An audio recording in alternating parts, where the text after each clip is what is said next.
Yo, what's up, everybody? We got another episode of Strange Happenings coming at you. As you can see, Bub, not here tonight, but no worries. Bub's hanging out with his wife. He's on a little trip, and we wish him all the best. Hope he's having a good time.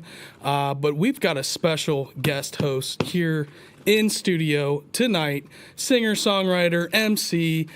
We've got, Eric, you do it all. Educator, you're an entrepreneur, and you're MC for Mistar Anderson, the band leader for Mistar Anderson, and MC for OG Players here in town.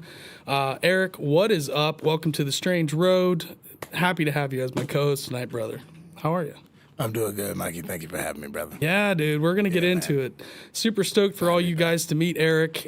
Great dude. I've known you forever, dude. Yeah, over 10 years. We go back, bro. Yeah, we go back at least a decade. Yeah, you're the reason why I know Roa. Yeah. And TJ. Yeah. And so many people here in town that you've introduced me to. I forgot about that. But your office, we get to kick it quite a bit. Yeah, You've got do. a space right around here, and it's super convenient. Yes, Man, thank you so much for doing this. We wish Bub all the best on his trip. And who we got in here tonight? Thanks, Bub, for letting me fill in. Yeah. And also, to mention, too, Eric was episode number 3. Yes. On the Strange Road. Yes. So Ro was number 1, Bryce number 2, Eric Rollin number 3, baby. Yeah. That was forever. You guys have definitely upgraded since Right. There has been an upgrade. There's been a little bit of an upgrade. A little different. Yeah. So it took a little bit. I'm happy to be back. Yes. Who we got in here? Sess in the City, What's Happening, Burton, Local Legends, Cryptids of the Corn.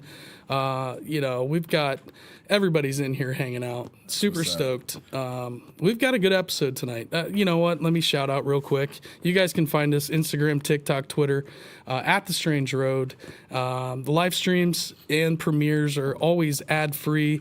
If you guys want to support the show, the super stickers are active. Share, like, subscribe. If you guys enjoy this episode will actually be available for audio download tomorrow, actually tonight at midnight. Oh, so, nice. We'll make sure tag you in all that stuff. And that's awesome. So let's get right into it, man. Get the hoodie. We've got Nancy, What's Happening? And Eric has been wearing our hoodie. I love all this over. Hoodie. It's so comfortable. Every interview. I know the last podcast I did, I had this hoodie on. It's kind of funny. I appreciate it, man. I appreciate the love. That wasn't on purpose either. I like wearing it. You just live in that hoodie. Especially it's the fall. Hoodie. Yeah. So survived Lost Lands. Got to work Lost Lands again this year. Came back with a little bit of the Wook flu I've been working through. I don't know if you're familiar with the Wook flu. I'm not.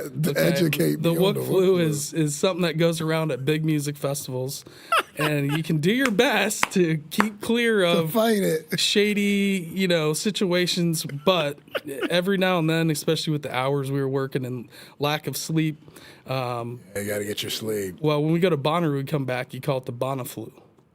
Bonaflu. So you got the Wook flu though. Yeah, last couple of days. So we were supposed to live stream this last night. So all of you guys, thanks for sticking with us. But here we are. Okay. Well, are you feeling? I made it. What were the symptoms of the Wook flu? Garbage. Feeling like complete garbage. Oh man. So they know what to look for. Yeah, that's right. You want to hop right in? You want to do this? Yeah. Why not? Let's get it. Let's get weird. Yeah, I love it. So, the internet has been afire with this guy we're going to talk about here, and I know some of you guys probably know about this gentleman, but this article is from Express, and it is by Max Channon. And this is from actually last week, so this is pretty fresh. Man who hacked NASA says truth about aliens will never be disclosed. A man who is accused, but of the biggest military computer hack of all time by officials in the United States and claimed to have found evidence of contact with non-terrestrial beings and technology as a result, believes the public will never be told the truth about UFOs, UAPs, and aliens. Scottish IT expert Gary McKinnon, now 57, illegally gained access to U.S. Army, Navy, Air Force, Pentagon, and NASA computers in 2002. Let's go! Let's go, Gary! He spent nearly a decade fighting extradition in the U.S., where he'd have to face up to 70 years in jail if convicted. Of course. Now, the final block in 2012, where basically they just put it to bed. They weren't going to be able to extradite him. David Gilmour from Pink Floyd, Sting, a whole bunch of celebrities and rock stars got involved to block this. Oh, wow. Okay. So Gary McKinnon is OG whistleblower. I mean, this is before Bradley Manning. This is before Chelsea Manning, whichever, and then also Edward Snowden. So predates all of those guys. Wow. And even WikiLeaks. I don't even think WikiLeaks was around. And Gary's just getting after it. Oh, Gary. Scary Gary. So speaking after his hack, McKinnon claims to have seen thousands of images and documents that showed alien life technology were here on Earth. These included a smooth cigar-shaped craft with geodesic domes above the Earth on a NASA PC. And on a U.S. Navy network, an Excel spreadsheet of non-terrestrial officers, ships and military materials. Basically, it was showing fleet-to-fleet transfers. So if you're fleet-to-fleet, so you're up in space, and they're bringing you onto another spaceship, and they're keeping records of who all these officers are and who's boarding from one ship to one ship. That's how I read this. Interesting. And then there's some on this Excel spreadsheet. It's showing human or non-human in one of these fields. What the? So this is the secret space program stuff that people on TikTok, the Cryptid Hunters talk to us about Gary McKinnon. They got this shit on spreadsheets, bro. But there's this off-world civilization already that we have. There's already the big military industrial complex. According to this guy, essentially, we already have this off-world technology. We're already going off-world and into other solar systems and able to have these essentially fleet of people, which are all, of course, black operations and programs throughout the years have gotten to us to this point. So this isn't just we have the bodies. Like this guy's saying we have exotic technology already. And it's very similar to, a gentleman, I'm not going to say his name, but, a gentleman on Gaia that claimed to be part of a secret space program. Some of you out there may know who I'm talking about. But his story is very, very similar to Gary McKinnon's. And so I think Gary McKinnon's kind of like the actual legit version of, I think this person kind of jacked Gary McKinnon's story and inserted himself as one of these kind of secret military operators that are on these space fleets and space missions. Exactly. Blue chickens, if anybody knows what that is. The blue avians, the blue chickens. We'll talk after air. Okay. All right. Not trying to get sued. So, however, McKinnon claims that 21 years ago his internet connection was too slow to download the evidence and that the NASA hack was discovered and blocked by an employee before he had time to act. So it goes on to say, earlier this month, NASA released findings of its year-long study into UAPs, and the space agency said there was no evidence of alien life, of course. Why would they say that? However, McKinnon, who nicknames NASA the National Association of Space Actors... That's a new one on me. I like that. That's like the soap opera. It's they actually have these real off-world space programs, according to Gary, but NASA's kind of the front to let the public know we're blasting off rockets and kind of these traditional rocket ships and shuttles, but really we have like interdimensional space travel. We have already bases on Mars. We already have bases on other planets. There are people working with ETs. This is wild shit. I mean, it's pretty out there. It's heavy, dude. But of course, It's there's a lot of hearsay, evidence, but the documents, not sure how much, he's actually revealed, like actual details. Interesting. I just like the fact that he hacked and got all this information. Right. It's just just a remarkable, and that's something that needs to be celebrated. You know what I mean? Right. Because it's important that we do those things if we can. Right. If he's someone that can. If you're out there, you know how to do that. Do it. You know what I mean? Right. Exactly. Well, he put it on the line. Yeah. So one of the code transparency. One of the code names NASA uses is Santa Claus as a code name for 3 UFOs. Really? Which is interesting. Yeah, just a little tidbit in there. So if you see 3 UFOs, that's the Santa. That's Claus. A Santa Claus. I guess. Huh. Yeah. But cool. This next one is this one's for you, Bub. Bub, if you're listening, if you're watching, this one's for you. This is a video that Bub popped in there from X, and we might have to give it a little bit of volume because this chick talks pretty low. This two-dimensional creature has locked some precious gems away in a safe. She's checked the safe from every angle and is sure that no one will be able to break in without a key. But she hasn't taken into account the idea that a three-dimensional creature, such as myself, might be peering in from above.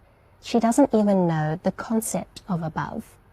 I could steal these gems without a key and without damaging the safe, and she would have no idea how they were taken. We should keep an eye out for ourselves.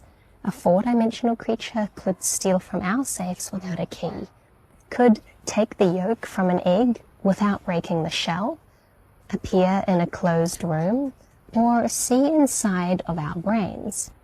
The fourth dimension is perpendicular to all of our normal 3D space directions, and we have no walls up against that direction. Her voice is so soothing. This two-dimensional creature has locked some precious what she's gems breaking away down in here for us is sounds like a fairy, right. She speaks very soft. She buzzed around and came along started talking. If we relate this to Gary McKinnon, off-world technology, let's say that these beings are interdimensional, right, and they're coming from dimensions much higher in much higher frequencies than where we are in the 3D space. Mm-hmm. And so they're able to pop in and out of our existence without us recognizing them.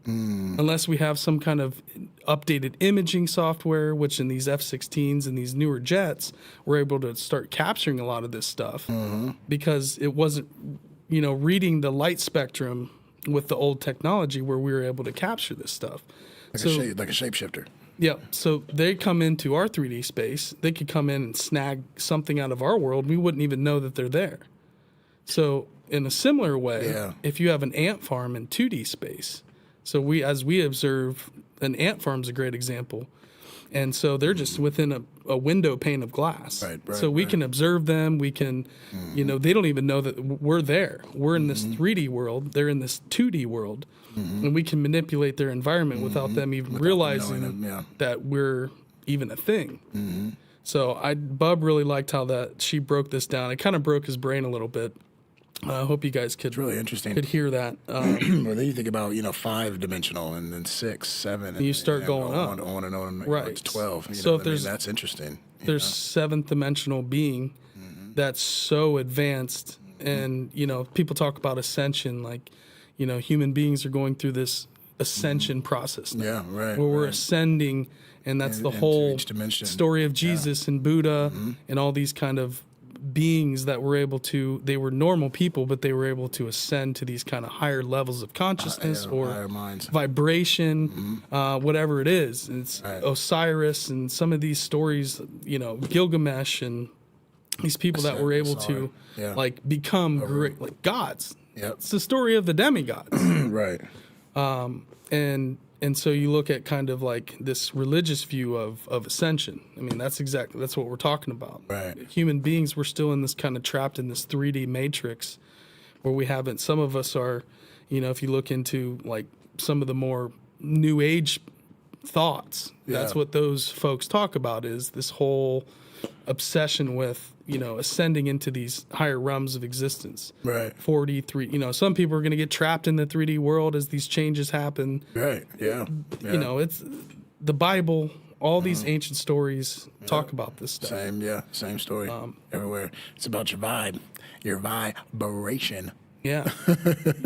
Where do you think you're at? Like 3.5? We're like hovering in between. I don't know. I need trying to get up to that. Check it. Try to get that 4D world. I'm trying to get up to the 4 or 5D. You got to get that. You got to get that level or up. 5D. You know what I mean? I mean, they're saying 5G, 5D. You know what I mean? Maybe it's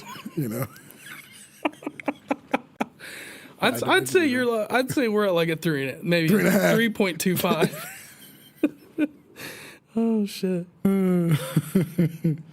That one's for you, bub. Mm-hmm. Back to the space. The space you're talking about. I don't know if you had it, but that article I showed you that the military CEO or former CEO or whatever admitted. Yeah. Or was like, there is actually a possibility that there is a mothership. Do you want to actually go over that? There. I forgot to put it in the links, but I have it right here. That shit is crazy. Here, let's just pull it up. They're saying it.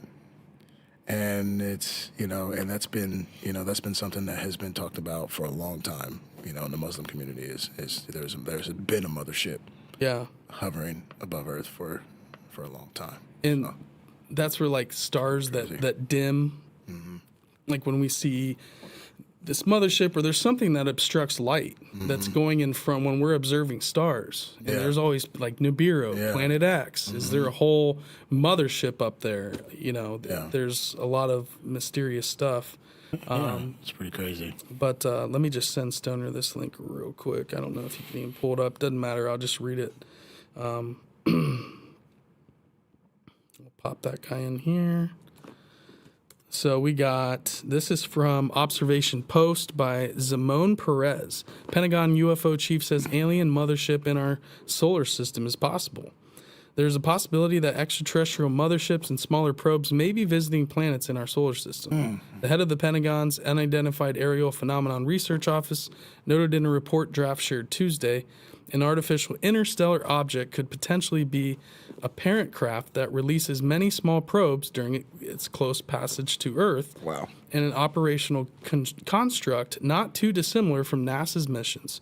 Sean Kirkpatrick, director of the Pentagon's All-Domain, or AARO, wrote in a research report co-authored by Abraham Loeb, chairman of the Harvard University's astronomy department. That's Avi Loeb.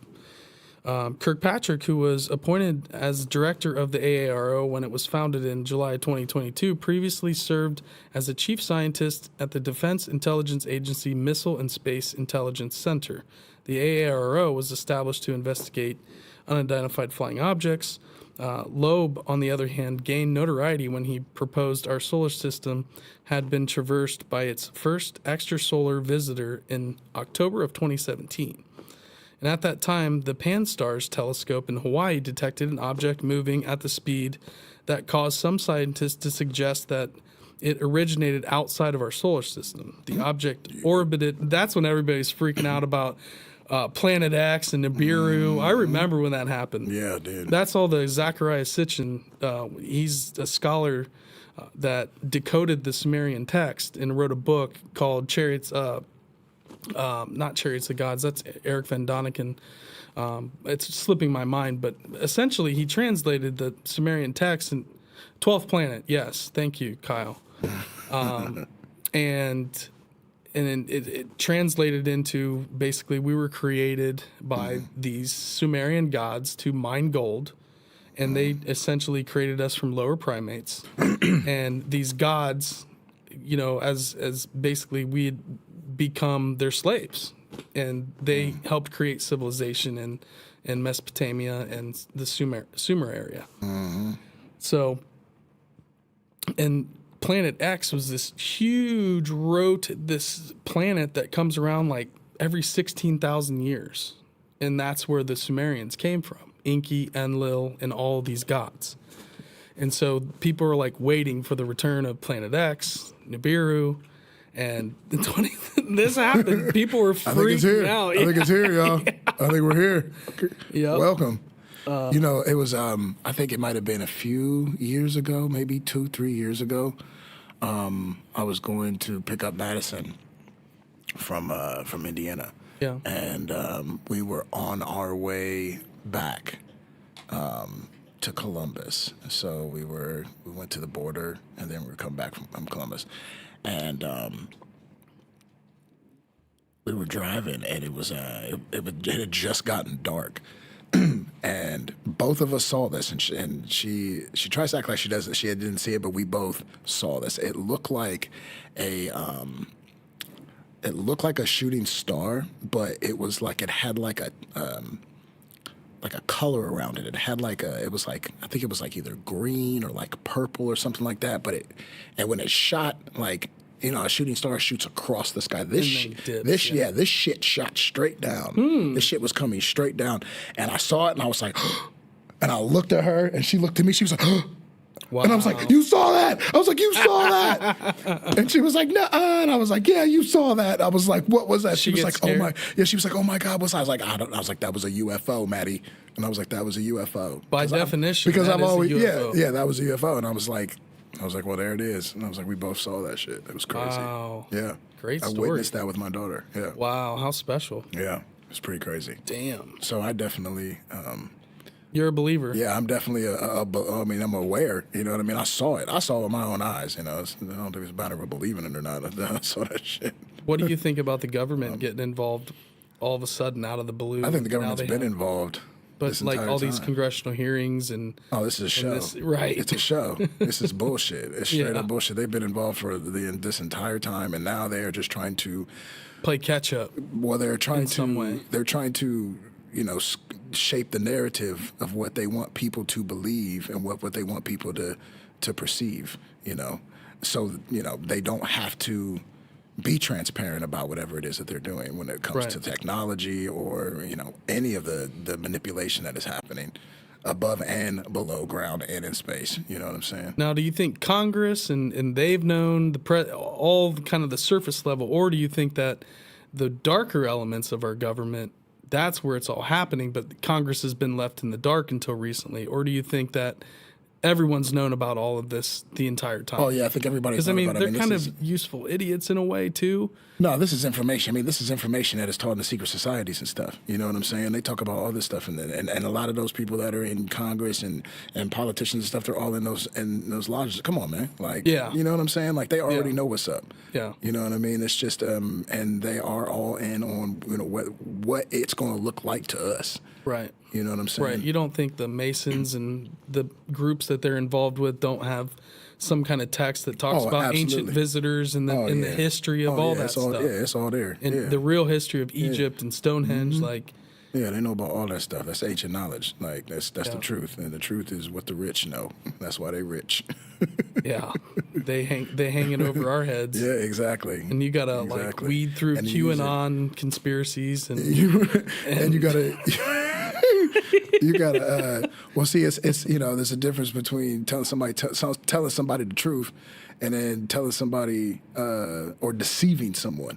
You know what I mean? Deceit means to use the truth to manipulate your perception.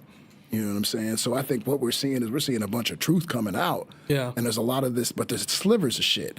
And this is shit that a lot of people already are aware about. And you know what I mean? Like, and then the other people who are like, nah, there ain't no aliens out there. They're like, now they're like, ooh, they look like they swallowed small spiders now because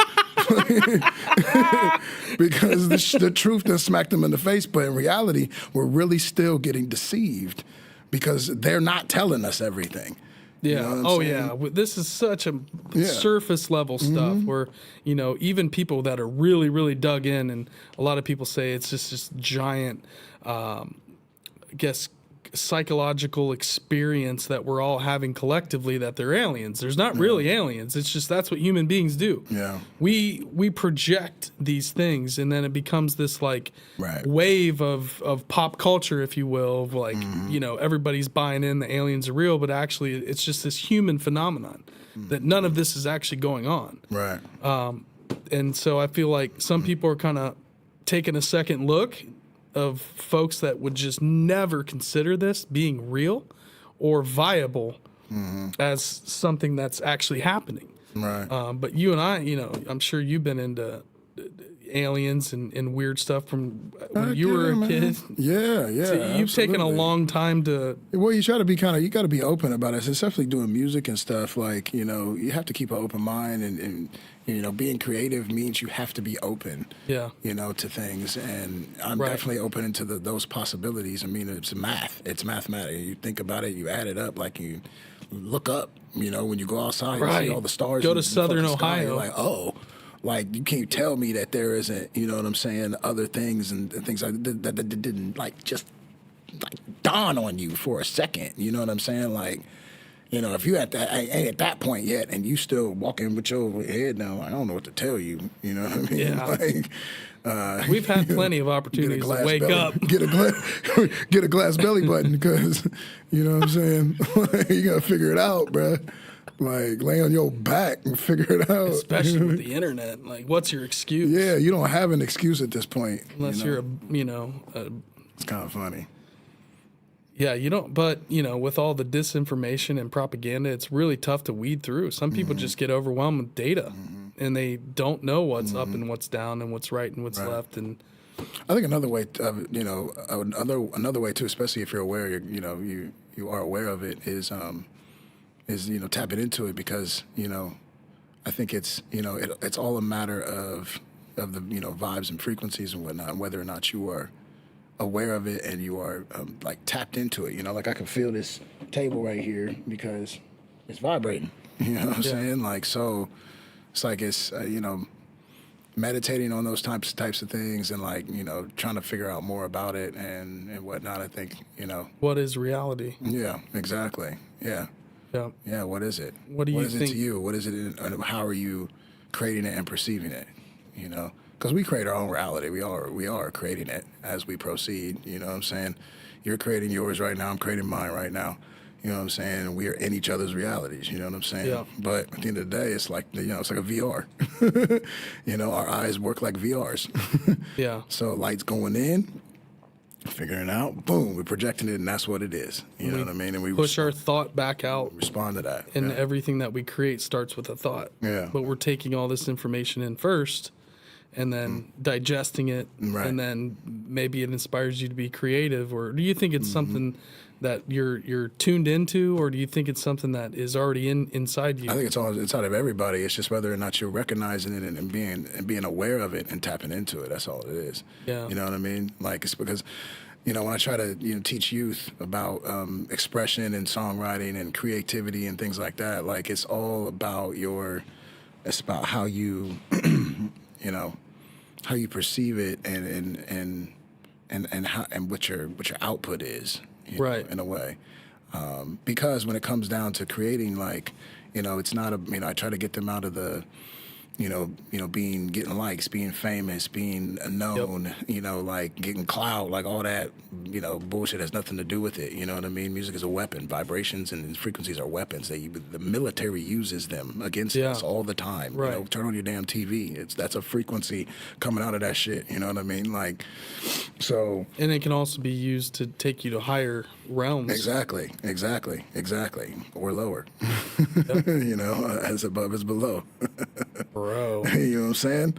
So that's what we get into, you know what I'm saying? And then, like, you know, you either vibrating high, you vibrating low, and there's some, you know, I believe there's some entities that vibrate at such a low rate, you know what I mean, and whatnot, then, you know, that's their realm, that's their world, you know what I mean? That's where they operate, that's where they rocking, you know, that's what they run, that's their kingdom, you know what I'm saying? So, you know, that's what we see are playing it out in our realities, you know what I mean? I feel like in some senses, and then, you know, you see and hear about people that are on another tip, on a higher mind, you know what I mean? So I try to teach them to, like, to really analyze, your vibe, your frequency because that's the beautiful thing about making music, and just recording period. But like when you're making music and you're recording, you're capturing your vibration, your frequency, and then you are analyzing it, and you were taking time to do that. Right. And you're giving your most precious thing on earth to analyze your time. Your time to analyze your frequency. Mm-hmm. You imagine if everybody did that shit?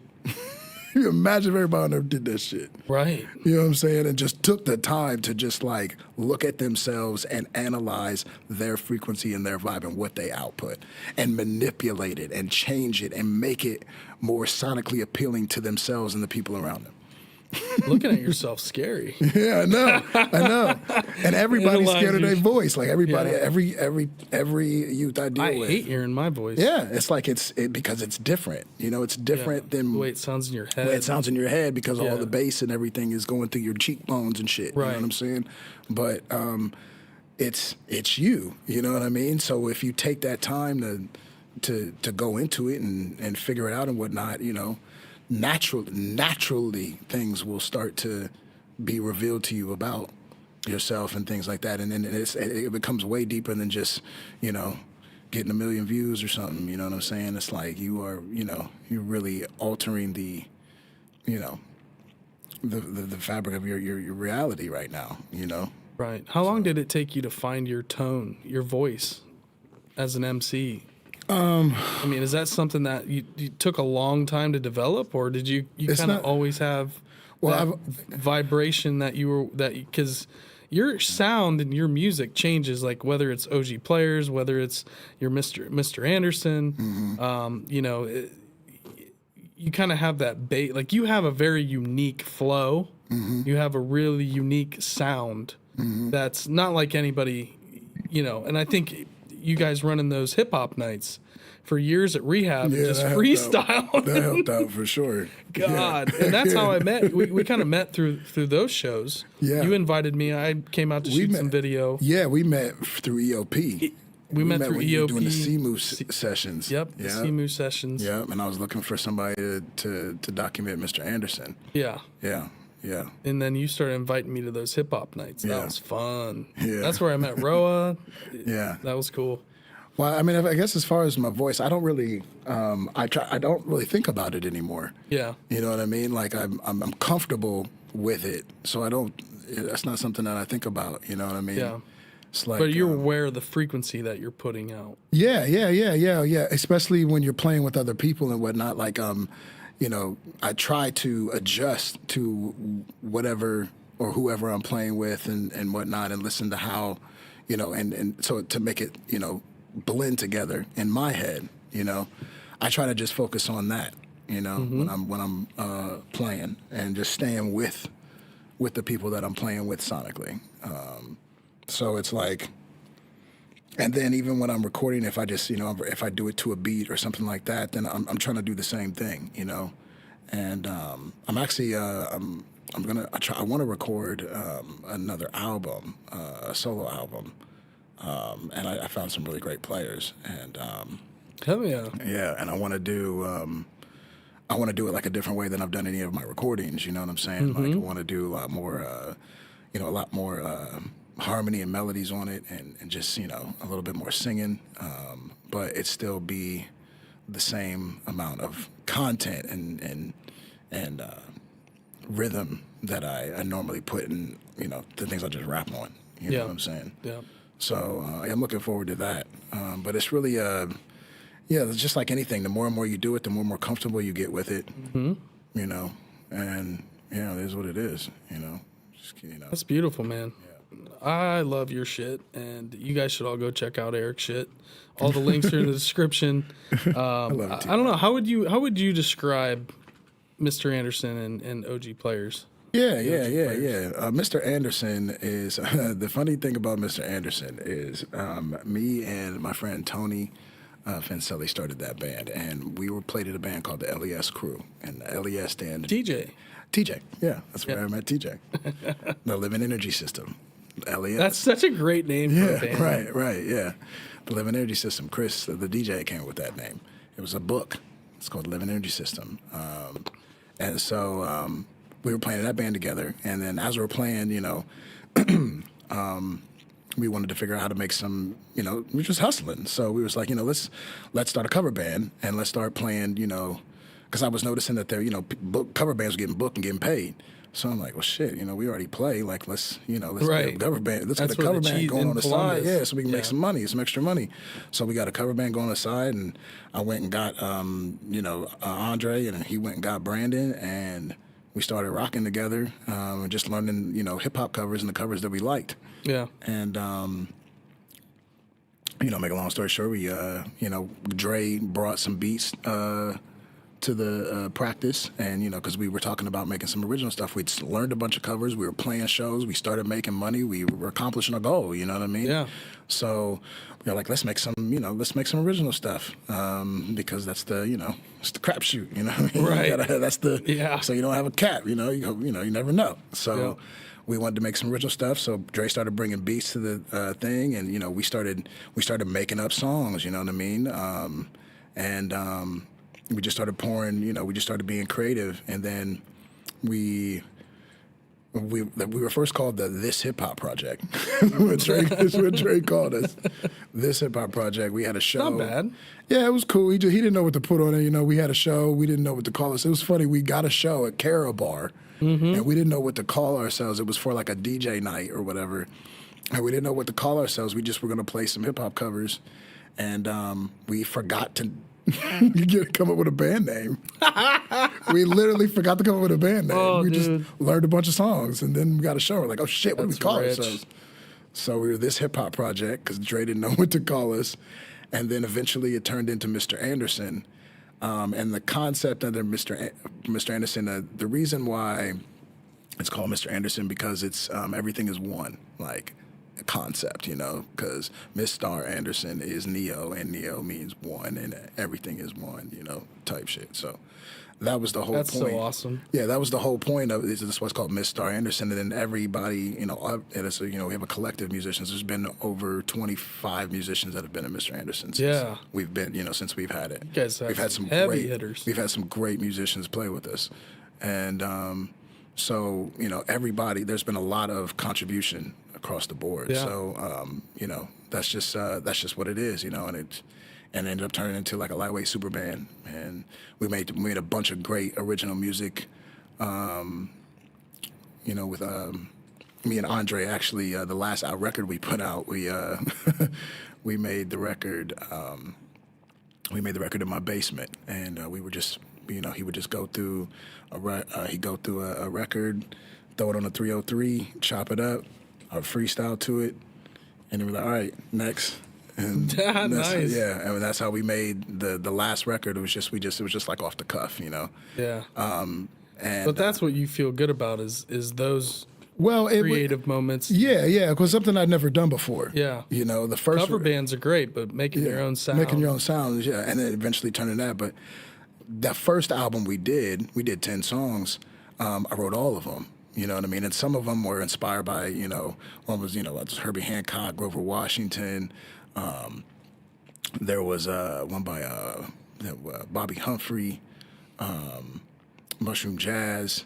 There was all these inspirations that we got for that first album, and then it was material that I had written. You know what I mean? And I had written just like, because there's a bunch of different ways that you can write music, and there's a bunch of different, ways that you can approach it. So when I approached it that way, this particular way that I approached it, I wrote it just like off of feeling, like just how I felt. And so it was all this material just feeling. And then when we did the next album, Dre and I just freestyled, and I had just got into freestyle when I started the open mic like 5 years ago. It wasn't something that I was normally doing. It was just an aspect of the craft that I wanted to learn, so I started open mic and figured it out. But so after I did that for like 3-4 years, then me and Dre got together and I made we made that record, and then we took those inspirations, took them to the band, and then they put their spin on it, and then that's what's on the record. As far as the OG players goes, it was, the plan of Mr. Anderson was that we do this record, we release it, and then all of us, we do the Wu-Tang thing. We go off and we do our thing, and then come back together and make some more music. Yeah. So that's pretty much what happened. The sax player moved to New York, started a band. He's killing it. John, what up, Bo? And What up, John? and Ryan has a band called. He has a solo project, and he also has a band he plays in called Tape Deck DeLorean, and it's dope. Nice. And David is a machine. He does stuff for so many people. I mean, he just did some stuff with Disney. He does stuff with the Harmony Project. He is the keys player at the old church I used to go to, New Salem Baptist Church. I mean, he's a monster. He does so many things, and he's in some bands as well. Yeah. Same with the bass player, and then Elaine. She started the OG Players. Yep. And Elaine's crushing it, man. Yeah, Elaine's you're crushing it. You're crushing it. I love Elaine. I love working with Elaine. Try to support. She's If you guys amazing. follow us on Instagram, you'll see Yes. me sharing some of the OG Players stuff. But Yeah. I helped you guys out with a little studio shoot not too long ago. Yeah, it was dope. We still yeah. had to put that footage out, but Some of it's hit social media. yeah, she put some of it out. Yeah. Yeah. But that particular album is very conceptual. Oh, you talking about the music? Yeah, You yeah. know what I'm saying? Like Yeah. that's very conceptual. So it's we did 7 songs associated with the 7 chakras, associated with the 7 elements. It's in the 7 That's different right. keys. Yeah, bro. Dude, that's sick. Talk about So- that a little bit. So yeah, 7 chakras. set the And then we'll 7 go to our 1, 2. We haven't even made it past. Where we at? We're at Oh, shit. 2 articles. We do this show gonna happen. Just riffing, bro. Oh, man. Oh, God. Boy, I forgot what I was talking about. That's. We'll come back to it. Yeah, we'll come back to it. We'll come back to it. But yeah. But yeah, guys, go check out the music. It's dope. Yeah, check out our music. This we can move on to. Yeah, what's the next one? What's we- the next one? You got So we got some big news. Here. We got some big news in Ohio. The opinions of myself and other people, we're not too sure how great this is for Ohio, but we're gonna find out because it happened. This article is by Dan Coyce, and this is the Slate, and this is the Hopewell site getting UNESCO World Heritage status, and there are several Hopewell sites here in here in Ohio.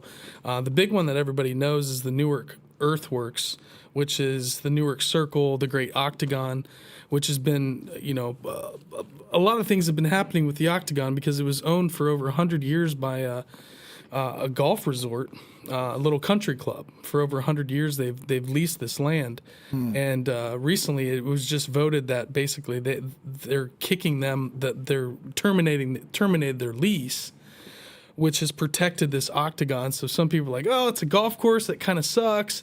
My opinion, that Octagon would have never been there if that golf course in that country club hadn't taken care of it for over 100 years. It would have been plowed over like everything else. So they really saved that Octagon. And so part of UNESCO World Heritage is that they kicked them off their lease. This is kind of a big thing. Oh wow. But this article is all about the earthworks here in Ohio that are on the same level as Chaco Canyon in New Mexico, Chichen Itza in Mexico. This is the Stonehenge, all the major sites all across. Göbekli Tepe is a UNESCO World Heritage Site. So, Serpent Mound hasn't made the list yet, but we'll see what happens there. I think eventually it's going to happen. Dr. Brett Ruby is National Park Service archaeologist who drives a ruby red Camaro with the license plate Dr. Ruby. He is notably passionate about his work, which is why I felt a little guilty on a recent Ohio morning as he enthusiastically showed me around a historic monument that did not honestly look like all that much to me. We stood on a hill overlooking the Hopeton Earthworks near Chillicothe, Ohio, south of Columbus. Nearly 2,000 years ago, Native Americans built an 800,000 square foot geometric shapes in the meadow, an enormous circle and square aligning with the movements of the sun and moon. that is obviously very impressive. The problem is that what happened since then, centuries of erosion followed by more centuries of farming and plowing, which meant that even from above, it took me a long time to see the square and circle down in that field. It mostly looked like a scrubby field with a gravel plant on the other side. Eventually, I picked out a few straight lines and dark grass, and it gradually curved to the far end of the meadow. And yeah, some of these sites you go to, and you're like, "This is it." Okay, where's everything at? It's gone. Wow. That's why the Great Circle's so big, the octagon's so big that it would have taken forever for them to destroy it. The ones that were really, really tall, like Sipe and Fort Hill is probably not the best one to take them to. I mean, if they would have taken them to, Newark. As we ambled down the hill, Ruby pointed out a swell in the landscape. The hump here is an earthwork wall that's melted out from plowing. These walls were once 12 feet tall. I nodded in admiration, and I did admire these walls in theory. In the distance, a scaffer drove a tractor. The NPS engages in interpretive mowing, Ruby said, using different lengths of grasses to mix native plants to distinguish the earthworks for visitors, which is pretty smart. The Grand Canyon, Great Pyramids, Versailles, all noted UNESCO World Heritage Sites. This month in Riyadh, Saudi Arabia, UNESCO's World Heritage Committee considered 53 new sites on their list. Among the most curious submission was the United States proposal for a group of 8 sites in southern Ohio, featuring earthen mounds and walls, collectively called the Hopewell Ceremonial Earthworks. For nearly 2 decades, a mostly volunteer group of dedicated archaeologists, historians, and Native American tribal officials have patiently making the case that these mysterious, not particularly photogenic piles of dirt are as culturally and historically significant as Stonehenge or the Colosseum. They've battled local oppositions and national obscurity, and in some ways the sites themselves, which are sprawling, sometimes heavily forested, and at several locations plowed. And here's the problem. You walk up onto Chichen Itza and you're looking at this giant pyramid. You go to Mexico, you see these big stone structures, these earthworks. It's a pile of dirt in a field to a lot of people. Right. Until you start really digging in and understanding the super advanced geometry, the astronomy, all the alignments, the calendar systems of the moon, the sun, the 18.6 year lunar calendar that's encoded into this, pi, all these different squaring the circle. It's ridiculous in terms of the absolute.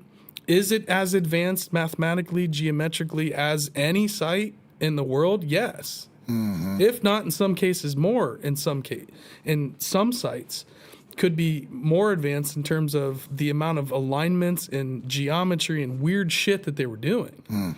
And a lot of that stuff's up for debate still, and whether or not it's accepted. Especially that they don't even accept that there are alignments at Serpent Mound. So, Ohio History Connection, when they talk about, these kind of loose band of volunteers, it's like they get millions of dollars, bro. OHC should be doing a lot more. But it's kind of this ragtag, Jeffrey Wilson volunteers for digs when they do it. People like that, people in the community.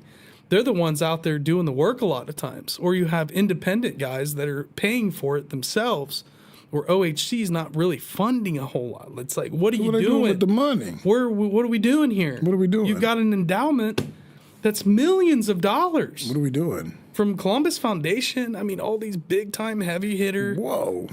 Yeah. And so, they're taking that gift shop money. They're taking that parking lot money. They're taking that sticker. Right. There's what are they doing with it? Books and things that they're selling in all these little museums. Wow. So now that UNESCO World Heritage, if anybody's interested, you can read some of the stuff Jeffrey Wilson's talked about in Friends of the Serpent Mound Facebook group. If you guys are interested, go over there and check it out. But Jeffrey's been writing about some of the things that, with UNESCO coming to Ohio, it's going to draw a lot of attention. A lot of people are going to be more aware of these sites. And we've always tried to champion our ancient sites in Ohio on this show in particular and try to raise awareness for how amazing these things are. But the UNESCO is going to bring this shit to a whole nother level, which means even more money, which means even more potential, fights with local communities. Hopefully this doesn't happen, but you can kind of feel the pressure of this huge organization coming in. And a lot of these sites are just in little towns where communities have been based around these for years and years and years. So like at Serpent Mound, you've got all these small groups that have been doing these events for 20 plus years. And now they're being told you're not allowed to do this, you're not allowed to do that. No more rituals. No, the ceremonies are done. No more ceremonies. You can't do no more that. Cut it all out. No. Cut it out. You can't have that going on right now. No tapping into that ancient energy. Nah. For anyone. Nope. Except get away from the batteries. Yeah. And that's messed up, man. The parks are closed before sunset and sunrise. So I have a question. So I was listening to with Daryl. You guys had Daryl on. Daryl Nichols. Yes, that was really good. I'm glad you liked that. I knew you would. It was dope. But one of the things that stuck out, I wanted to ask about was when he was describing when he went to Serpent Mound. Was that right? And what part was he talking about that he said he walked through or something like that? And he said that the spiral tail. The spiral tail. Yeah. Okay. Wow, that's interesting. Daryl went ahead with the go ahead. He said, "Hey, I'm just gonna go ahead." And they said, "Go ahead," and he did. Wow, that's deep. That's interesting. But he saw orbs. He had a very that's really interesting spiritual experience when he went there. I've seen orbs before. He was in kind of transition from being a bishop and a minister. Oh, wow. And that's where he connected with Tom and Terry eventually. But he went to Serpent Mountain that was part of his journey of awakening, was visiting Serpent, which that story. That's interesting. There's so many people I've met where they go there and then all of a sudden they're just completely opened up and they get set on this path. Carlos, I would say me about his experience. I haven't got a chance to go yet. I really want to go. Bro, we need to make that happen. Yeah, we need to make that happen. Yeah. For sure. Well, if you would want to go to, they have an event come in November, which Daryl and Bickby, which Daryl talked about the Dogon Mysteries. Yeah. He's in the Dogon Mystery School, and a lot of those folks will be out there. They'll have different elders, but they have big drumming sessions. Oh, that sounds dope. When is it? It's in 11/11 is their next one. No way. Yeah, they just had their fall equinox this past weekend, but we did Lost Lands. We're doing a celebration. We're doing I just talked to Carlos. We're going to try to do a single release party for the OG players, and we picked 11/11. We picked 11/11 to do it. Hey, it's a 3-day event. Maybe we go after. Yeah. Oh, okay. Yeah, that would be dope. Yeah. Yeah. I would love to go. That would be cool. No, I think you would dig it out there. Yeah. Then we can just break away from the event and just go hang out at the mound. Yeah. And take Daryl. Be like, go, Daryl. Kidnap Daryl. Yeah. Bill Homan will be there with the crystal skull, maybe. Oh, word. We could go do that would be cool. A meditation. Bill don't care. He's not OHC ain't going to stop him. Yeah. He's just like, nope, going ahead. Yeah, that would be cool. I would like to go. That would be fun. Cool. We'll do it. Done. Yeah, we can move on from this, from that one. Are we approaching 2 hours already? This next one is from, let's see, we got Zachary B. Wolf. Why we're still learning new things about the JFK assassination. It's hard to believe there's new eyewitness accounts. Yeah, I mean, they just had that big document dump. We covered a little bit. I just haven't had the time to sit there and read a bajillion declassified documents. Hopefully a lot smarter people like who's the guy from the JFK, not Sean, never mind. It'll come to me. I'll just blurt out his name in about 5 minutes. Oliver Stone. Thank you, Stoner. God, how did I not think of that? Stoner, let's go. Oliver Stone's got a great new-ish documentary. Like SpongeBob. Or Squidward. Yeah. Oh no! Wait, no! It's not. No, you don't know. You're SpongeBob, and he's Patrick. Yeah, he definitely is. He's telling you Stoner what's going on. He keeps this whole thing glued together. Trust me. He's got your walkie-talkie. He's the glue of the bro zone. Yeah. It's hard to believe there's new eyewitness account from the Secret Service agent who was right there at the assassination of John F. Kennedy. This is, after all, among the most investigated, revisited, and argued about events in U.S. history. But Paul Landis, who in 1963 was a young agent detailed to protect the First Lady, Jacqueline Kennedy, shares recollections in a new memoir, The Final Witness, to be published next month. The 60th anniversary of the assassination is in November. What Landis remembers about being near Kennedy's body could challenge elements of the so-called magic bullet theory, which is total garbage bullshit, that one of the bullets that struck Kennedy also wounded then Texas Governor John Connally. According to the Warren Commission, bullshit, the intact bullet was discovered when it was knocked onto the floor next to a stretcher holding Connally. Which, by the way, didn't enter the report. And the evidence procedure after that was completely disjointed and broken up. And when they asked about all the people that signed the papers as it was entered into evidence of, yes, it was found here, because there's people in the hospital that need to sign off this stuff too, because it's part of the autopsy. There's this whole frickin' process that's completely normal. When someone gets murdered, it's just a thing. And none of these processes were done at all. And this bullet, completely intact, by the way, it just literally looks like it fell out of some CIA agent's pocket, just out of his breast pocket. You know what I mean?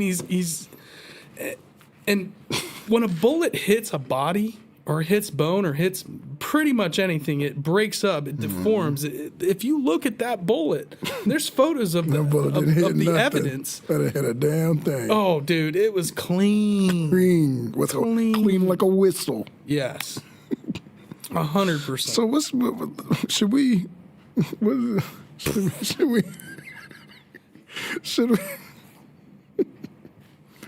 listen to what the guy has to say?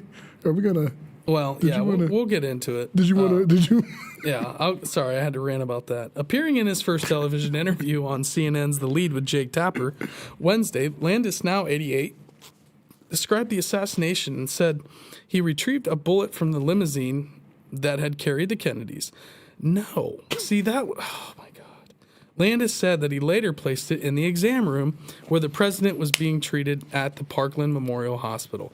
That was never a part of the story, by the way, for years and years and years and years.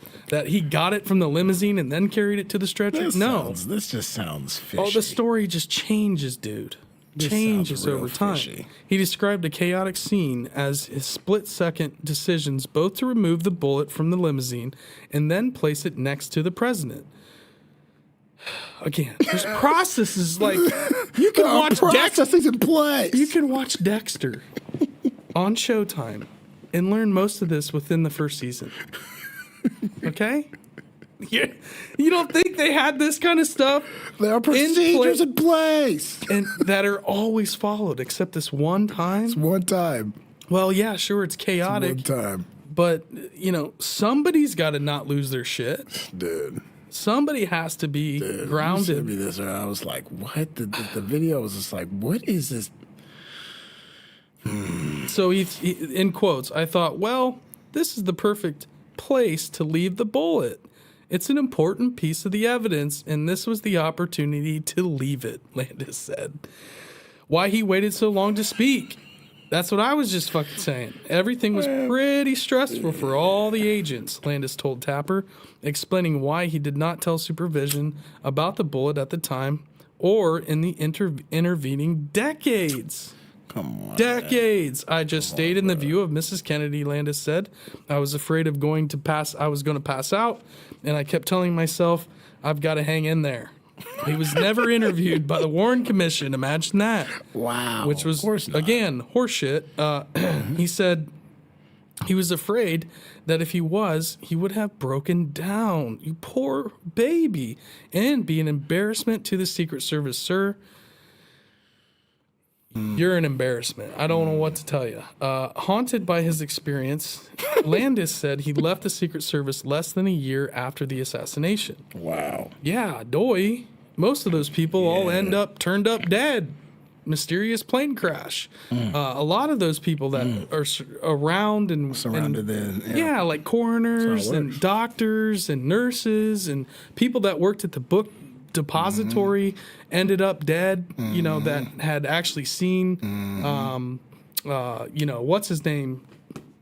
You know, that they hadn't seen him on the third floor. Like stories were conflicting, and then that lady just ended up turning up dead a year later, 2 years later. Yeah, man. Bro. Yeah, that shit crazy. The problem with all of this is that it does not change the basic fact that 3 shots were fired. Oh, I'm sorry. I got a little ahead of myself. Landis shows that this is an open question, and you really need a much better explanation of what happened November 22nd. Another expert says that Landis has not altered the basic conclusions of the numerous government reports in an exhaustive investigation.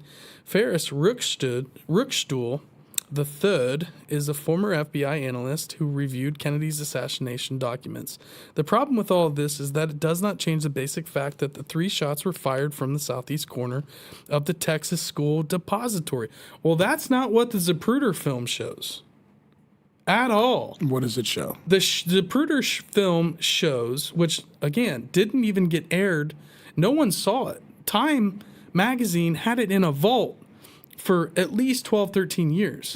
And Geraldo Rivera was the guy that put it on national TV. All of America saw Kennedy's head getting blown back from the front back. And that's where the magic bullet theory comes in. Because the magic bullet went through the lieutenant governor and then came back and then went through Kennedy. And so basically you had to have... magic bullet is you had more to than have, one bullet. It's more than one shooter. Yeah, exactly. There's more than one bullet, more than one shooters. shooter. Yeah, they made sure he was And they gone. were coming from the grassy knoll, which... They wanted to make sure. So many people saw smoke puffs. So many people heard gunshots coming. There's people that watched these guys walking away across the train tracks suspiciously, holding big cases that looked like, you know, a rifle case. Yeah, they shot him from 3 different directions. It's a triangulation. Yeah, and that's isn't that something that is done or has been done in the past? Yeah. When it comes to assassinations, like that is not. It's not like that's not out of the ordinary. You know what I mean? Like, Well, you got multiple guys in case someone misses. exactly. And that's not any different than how, I mean, they took out Malcolm X the same way. Because the governor, he wasn't what I mean? supposed to get hit. Yeah, I don't think the governor, he got hit. Yeah. He wasn't supposed to get shot.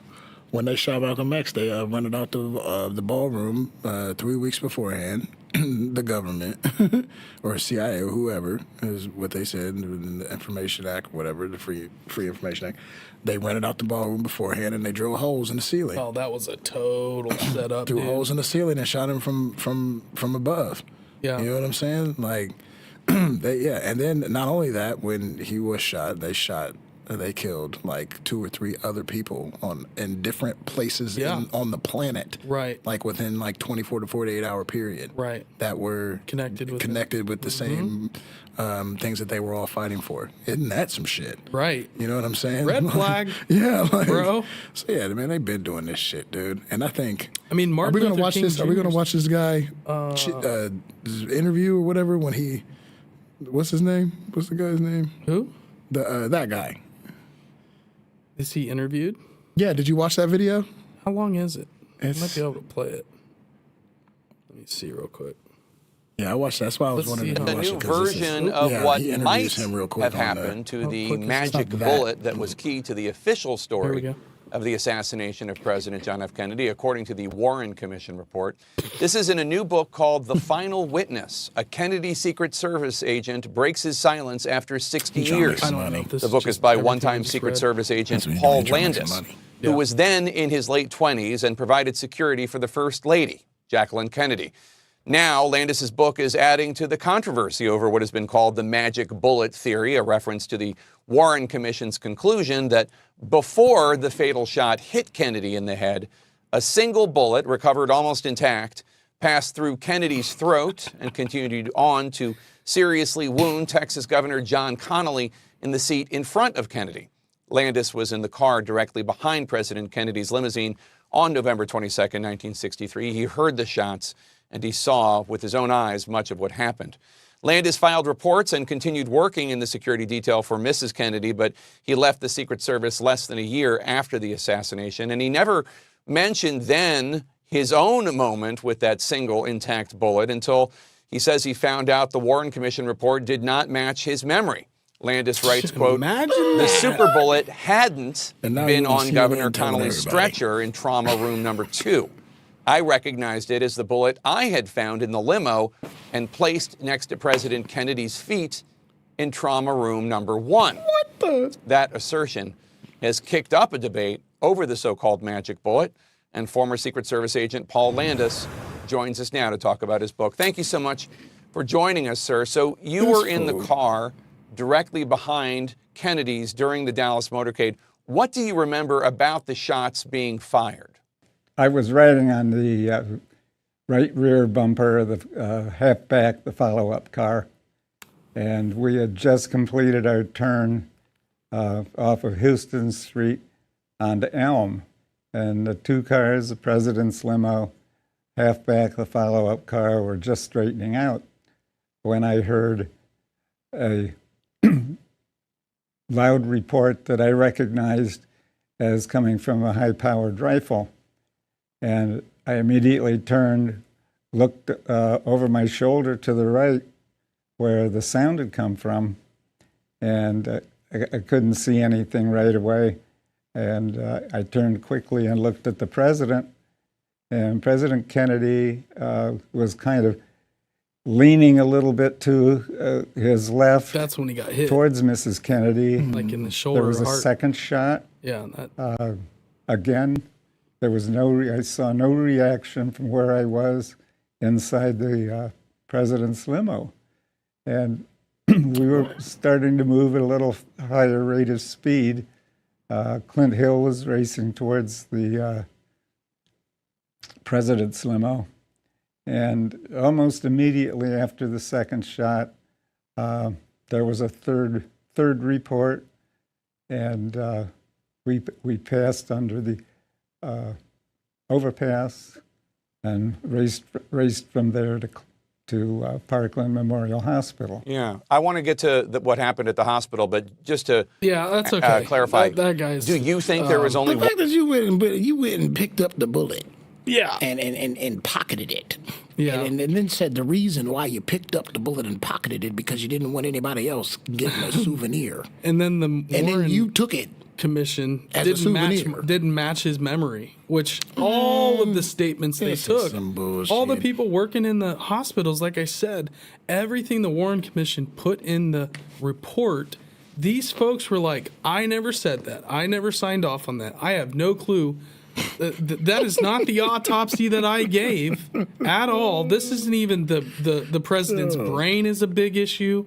How all of a sudden there's this essentially intact brain that is completely different, and what happened to Kennedy's brain, and the people that signed off on that weren't actually none of them actually saw it or signed off on it. You know, Dick Gregory said, Dick Gregory was a part of the Zapruder film. Yeah, Dick Gregory was the one with. He brought it to Geraldo Rivera. Dick Gregory, a stand-up comedian, and which, by the way, Dick Gregory was the man. That guy was on the front. Yeah, but he said they, when he died, they took his brain. They took Kennedy's brain. Right. Is what he said. The real brain. Yeah, they took his brain and they staged a different brain. Yeah, they examined it because they wanted to figure out what went wrong. Yeah. Why didn't this programming take? Right. Yeah. What happened? Kennedy's are a bunch of sons of rum runners. Let's examine their brains. They're not going to be held down to our elitism. Yeah, that's just crazy, dude. By the way, I did see some comments. No, you are not allowed to walk on the mounds. And especially Serpent Mound. Daryl had done that years and years ago, before there were a lot of those rules in place. So do not walk on the mounds, especially. He's gonna fall asleep. it's like watching Biden or McConnell freaking zap out and just stare like he's just broke. He's gonna fall asleep. That's funny. Rollins, no S, bub, no S on come the on, Rollin. bub, amateur no S on hour. Rollin, no Rollins. Nope, he's not Henry Man, people call Rollins. me He's Rollins. Eric Somebody made a Rollin. check out to me. It's the other because day of called Henry Eric Rollins. It's Dude. Henry Rollins, the musician. Is that what it is? You know who Henry Rollins is? I think so. That sounds He's Black familiar. Flag, the Henry Rollins Band. That's what it is. Because It he must, was. man. People have been calling me Rollins forever. It's Because of it's Henry. Colin, but with an R. Rollin, E-Rock. Just call him E-Rock. Just call me AKA E-Rock, Rock Rollin, whatever you want to call him. The bro of all bros. That's what I think. Can we talk about like the fact Talk about whatever you want to talk about. You just mentioned it. With them. Like the video of Mitch McConnell Totally pausing. frying out. No, and that happened more than once. Yeah. Am I right? It happened again a week or two ago. Can we just what? Exactly. It's what? scary. Like what's going on? It makes me Like, feel unsettled What are we doing right now? when I watch that. It makes me It feel everybody should be gross. irate. I feel like that. Everybody should be irate about the decisions that are being made right now. Was that? Considering the Oh, there it is. When the edibles kick in. Yeah. Oh, God. That shit's kicked in. He need to stop. You need to get off some edibles, bro. Dude. Like he's like pissing on himself or something, He's just bro. stuck. He's stuck in a suspended animation. They gotta restart it in like a little old lawnmower. Right. You know Get what that I mean? pull, Get get him that going, pull get him chain going. again. Get that. You got to get that. She walked up to him. She's like, "You okay?" And he was like, "Yeah." Yeah, nothing to see here. Don't Yeah, worry. yeah, yeah. That Everything's- wasn't weird at all. everything's fine. That was not weird at all. Everything's fine. Not fine. I'm just chilling. Not fun. I'm just shitting on myself. Hey, was that right you now. that sent me that video of the top 10 oldest congressional? Yeah. And it was like, yeah, bro. like They old the as Crypt hell. Keeper, Dianne Feinstein, ranks in at number one. Bruh, they're old as old. Like, she looks like on Man, the beyond. the decisions should not be it's in there. sad, though. Bro, for real, man. You can't be treating old people like that. Putting them out there in front of the public, like seriously, Giving them that that's type not of nice. responsibility. It's not You know what I'm saying? nice. Yeah, I think, man, it's wrong. It is wrong. It is wrong. It's wrong. You know, when that's a great way to look at it. And that's how maybe we should approach it. You know what I mean? Is that we are asking too much of these people. Oh, they can't handle it. You know what I'm saying? It's We're asking too way- much of these people. Right, you know, this right. is not right. That's a good It's not. point. It's not right. It really, No. it's not. Like, think about all the things that they have to deal with. You know what I'm saying? 10 of them, that's over 80, like 85 That's what I'm saying. and up. People who are Biden's a spring chicken compared to some of them. people who are over 80, they have a whole set of responsibilities that everybody else on the planet does not have when it pertains to their survival and their reality. Then so for us as Americans to put that on these people, I think it's just irresponsible. You know, I think really is. We need to do I something agree. about it. You know, it's irresponsible Well- and it's our fault. It's like we're letting people who have too much on their plate already. I mean, from what I You know, understand, they need to be focusing on other things like getting up and down some stairs. You know what I'm saying? Making sure they get the right food for the Eating a day. juice box, getting yeah, some like all applesauce those things. cups. Yeah, like getting some exercise, Jell-O. getting a nap. Yep. You feel me? Like, Proper hydration. man, they need to be worrying about that stuff. Not what direction we supposed to be going. Right. You know what I mean? Like, Spending time with their grandkids and great just me. I grandkids. don't know. Great grandkids. yeah, They probably have. yeah. I mean, I think it's safe to say 70. Once you're 70, man, we should not be giving anybody that type of responsibility. Y'all should not be having any of that type of Unless you're responsibility. taking like The same way you don't let no HGH and 12-year-old you're drive a ripped. car. You know? Yeah. You're in good shape and there's some 70-year-olds that are probably in really, really great shape and are probably sharper than I am at some point. There's some 6, 7-year-olds that could probably do a way better job than Mitch McConnell right now. But that's either here or there. But digress. That was a nice rant. rant, yeah. I like it. Sorry. No apologies at all. That's what this show's about. Taking 2 left turns and a right. That's what Bub normally does anyways, so. So what we got? This next one is from Popular Science, and we have Laura Biasis is the author here. World's oldest known wooden structure Wait. Oh yeah, Predates our species. That's interesting. Archaeologists in Zambia have uncovered a wooden structure dating back to 476,000 years in early Stone Age or Pleistocene epoch. It represents the earliest known use of wood in construction by human ancestors. The discovery of Colombo Falls expands scientists' understanding of the technical abilities early hominins must have had in order to shape tree trunks into large combined structures. The findings are detailed in a study published December 20th in the Journal of Nature. The structure itself predates the evolution of our species, Homo sapiens, by potentially 120,000 years. This is like, I feel like I'm on a broken record here. We can't throw a stone without hitting a damn article about how they're pushing timelines back. And, oh, we're older than we thought. Oh, we're smarter than we thought. Oh, we had better art than we thought. Oh, we weren't freaking morons 2 million years. And it just goes back and back and back. I don't like to spend a lot of, because we literally cover this. There's these articles that every single week we cover. And it's just another, and the only reason we cover them is just to keep shoving it down people's throats about these historical timelines. Yeah. And it's just like, we just don't know that much. It's okay, Eric. It's okay. You don't have to know it all. That's why we have science, is to discover all the shit that we don't know. Do you know everything? No. I am a moron. I don't want to know everything. But there's people that are way smarter, like, that can figure stuff out. And they're figuring it out. But there's a lot of people that don't like these timelines, getting pushed back constantly.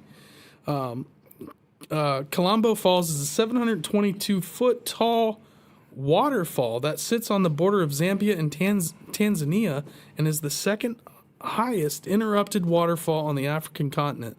The wooden structure found there in 2019 includes 2 preserved interlocking logs joined side by side by an intentionally cut notch, like a log cabin, basically. The upper log appeared to have purposefully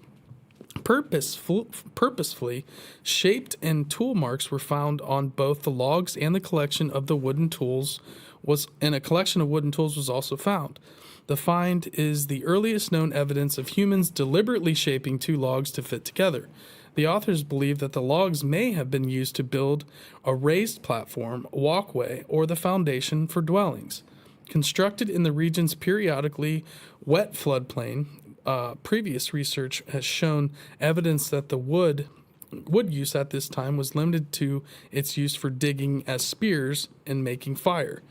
So basically, before this, they're saying that, yeah, there's been other carved wooden things like spearheads, but they weren't using them to build structures yet.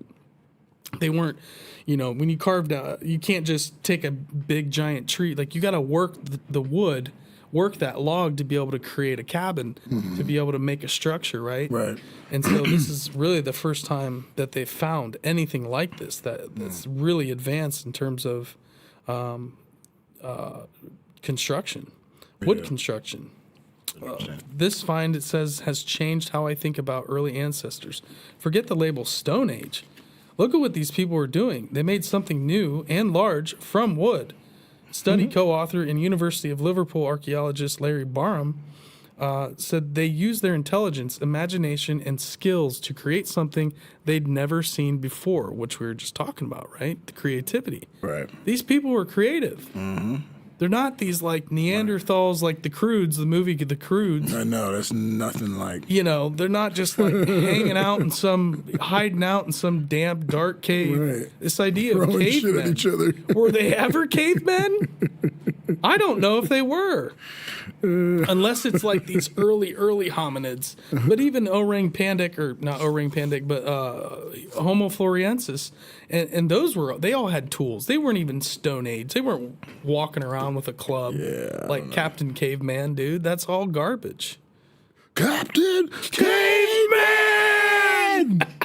Dude, Hanna-Barbera. Remember The Greatest Race? I used to watch that all the time. Hanna-Barbera's The Greatest Race? Fuck yeah, I used to watch that all the time. That's such a great... That would come on reruns on the USA Network. Yeah, used to watch And I would it all the watch time. Teenage Mutant Ninja Turtles, He-Man, and then old Hanna-Barbera cartoons. Same. Captain Caveman.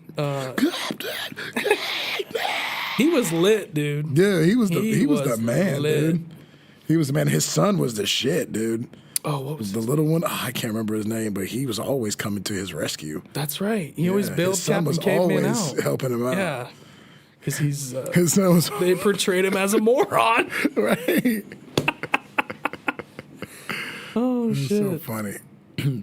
So there you go. Timeline's being pushed back once again. Look at that. What do you say? How about that? We're smarter than we thought. Hey, we're smarter than we thought. Hey, we live longer than we used to.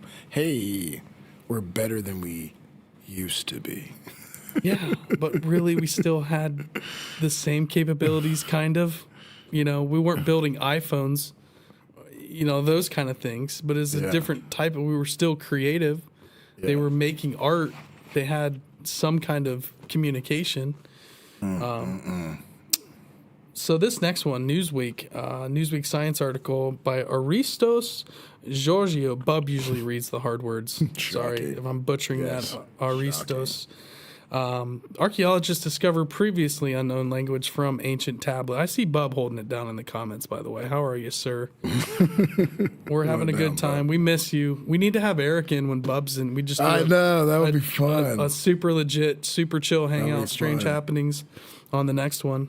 Oh, yeah. Archaeologists have recently discovered a previously unknown ancient language from an ancient tablet during an excavation in Turkey. How about that? Turkey, always popping up on the radar. That's interesting. You know, Göbekli Tepe, Taran Tepe, you know, Hugh Newman and a lot of those guys are out there doing tours right now. And some of the photographs of some of these new sites in Turkey are just amazing those guys are shooting.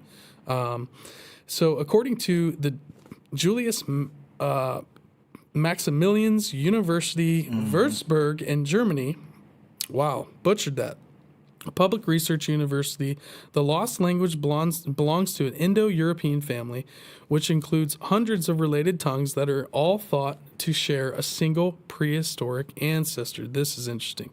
Just under the half world's population speaks an Indo-European language, which are native to most of Europe, the Iranian plateau, and the northern Indian subcontinent. Some of those most widely spoken Indo-European languages are English, Hindi, Spanish, French, Russian, Portuguese, German, Punjabi, and Bengali.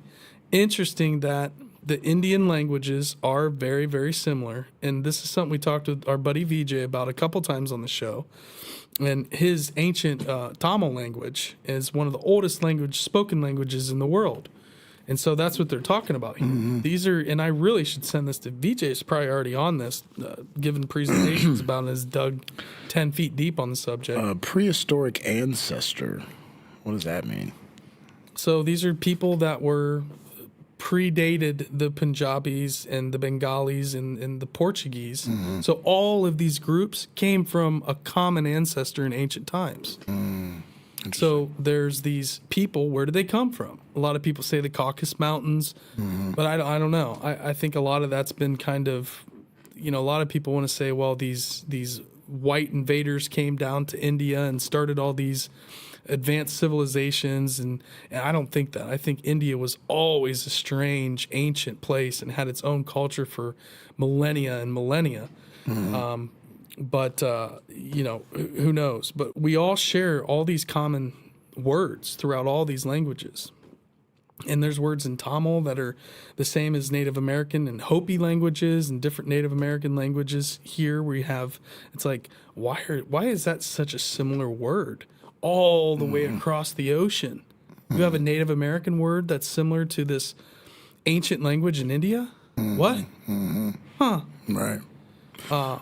Which, you know, some of that stuff, you know, ties into the Olmec and, you know, what Daryl was talking about, like the Dogon and the Olmec. These cultures make their way over to America. You know, the Tamil people were traveling. They were following. They're all over they were traveling the planet all the time. They were following the sea turtle currents. They were following the sea turtles, the Tamil people. And they, according to them, they made their way to North America as well. So you have the Dogon, who are connected to the Olmec. They're here. ancient Indian people are here. So the latest Indo-European language to be identified was discovered thanks to a ritual text inscribed on a tablet at the UNESCO World Heritage Site of, oh boy, Bogagazkau Hatusha in Turkey's northern Korum province. Take that word out. Bogakazkoy Hattusa was once the capital of the Hittite Empire, one of the great powers of the Near East during the late Bronze Age, the period between roughly 1650 and 1200 BC. So here's an aerial image. There you go, Kyle. Thank you. That's, but who knows? There's probably people that walked over that.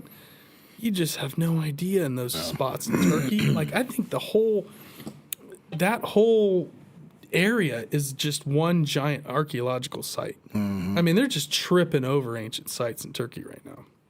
It's really, really amazing. And so the aerial images, the excavations have been taking place at Bogakazkau Hattusa for more than a century under the direction of the German Archaeological Institute. Around 30,000 clay tablets have been found at the site today, which have shed light on various aspects of life during the Hittite period. According to the Julius Maximilian's Universität Würzburg, the tablets contain inscriptions in cuneiform, what is generally considered to be the oldest known writing system, developed in the ancient Sumerians of Mesopotamia more than 5,000 years ago. Cuneiform is the script that was used to write several languages of the Near East. Most of the inscriptions found at Bogakazkoy Hattusa Take it out there. record Bobby Boucher, that word. the extinct Hittite language, which is the oldest attested member of the Indo-European family. The other languages, such as Luan and Paliak, are also represented at the site. So that's cool. They're almost like, so they're taking other languages and they're translating them. And so there's multiple tablets for all these different languages. And so it's kind of like, what do they call that? The Philosopher's Stone, where basically it's a giant, the Rosetta Stone. Thank you, Stoner. Once again, saving my butt. Thank you. Wow. So it seems like that's kind of what this is. It's a cache of all these. Maybe they're saying the same story, but in different languages for all these different people. Because the Hittites that is a very mysterious civilization. They really don't know all that much about the Hittites. Yeah, there's a lot of civilizations they don't know much about. I'm reading the African kingdoms, whatever I was telling you about it. Yeah. Let's talk about Carthage. And, some other civilizations, I guess. Yeah, it goes in, and they don't know. Carthage was a lost civilization that they thought was completely legendary. Right. Troy, because of the Carthage. Location. Yeah, because of the location, and it was where it was at, and the trading routes and things like that. So, I just think, the whole damn globe, man. You know what I mean? Like when you're going back that far, we're talking hundreds of thousands of years. You go back millions of years, whatever. Come on, this had to be, things that were going on and happening and whatnot. Or even before there was, there was, energy and things that was flowing around the earth. You know what I mean? Yeah. And it wasn't, a certain species, where there's just energy, you know what I mean? So, and that's what we are when we pass and we leave these things behind. We go wherever the energy source was or is, you know what I mean? That's where we go back to, so. And then maybe we come back. Yeah, or maybe we get recycled. We live another life. Yeah, like on that Disney movie. 21? On Soul. Yeah, Soul, yes. Yeah, but, yeah. It's crazy. Yep. So basically, brand new language. All these folks were kind of shocked, but the Hittites, according to these guys, say that they just loved writing their stories down in all these different languages, and so they're really, really good record keepers. And it's like now all of a sudden this brand new language that we've never heard of. Now that opens another door. Who were these people? Why were the Hittites interested in documenting their language? Who were they? It can open up this whole. Now you have a whole another. Oh, this is a lost civilization that we didn't know ever existed, and it's just it just constantly just keeps opening with LiDAR, and a lot of it's just the technology that we have. We're able to start pulling back these layers. Yeah. Always crazy. learning more, man. It's wild. It's great. All right, here we go. This one's for you, Bub. This is, I think, our last one. Yeah, it's our last one. This is from Entertainment Weekly. Kevin Bacon had to destroy haunted house on his farm after previous owner thought he'd get possessed. Now, from some of you guys probably didn't understand what in the title, Haunted Bacon was in the title of tonight's episode. I know Necro got a kick out of that one. And I said, and that is Kevin Let's Bacon. get some ghosts and bacons in the emojis in the chat, y'all. Dude, he was so funny on the Guardians of the Galaxy Holiday Edition. Oh yeah, I don't know. They did a Christmas short. I haven't with seen that. The Guardians of the For Galaxy. real? And Yeah, I haven't Kevin seen that. Bacon, you know how what's his name is completely obsessed with Kevin Bacon and Footloose and all those 80s Yeah, movies. right. Well, I'm watching Endgame right now. Oh, really? Actually, yeah. For the first time? No, not for the first Oh, time. okay. I'm just Rewatching watching it. 'cause, Yeah. I've seen it a 'cause few it's, times. Yeah, It's I'm just watching it right now. good. So. It's good. If you're not, I've been watching them, so yeah, I just watched that part when I just saw part where they did a Kevin Bacon, With the Kevin Bacon, yeah. Kevin Bacon reference. So the Infinity Wars, the Avengers Infinity Wars, basically Guardians of the Galaxy Volume 3. Ghosts and Bacon. What? Let's go. Let's go. Let's go, Phil.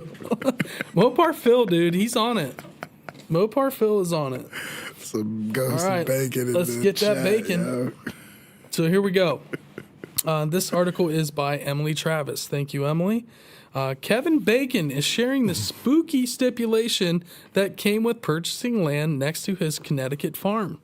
The actor, who first purchased his own rural farmland back in 1983, revealed on Rob Lowe's Literally podcast that he was prevented from buying a neighboring plot of land until he contractually agreed to destroy a house on it.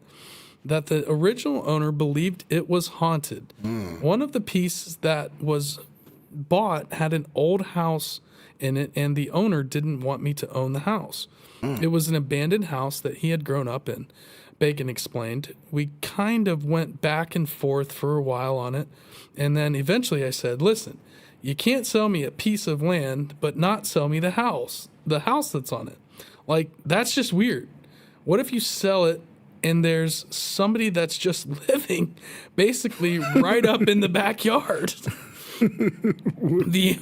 The owner, however, was hesitant to part with the property. As Bacon recalled, he said, I can't sell you because it's haunted and I'm afraid that you'll get possessed. What? And, do some serious damage.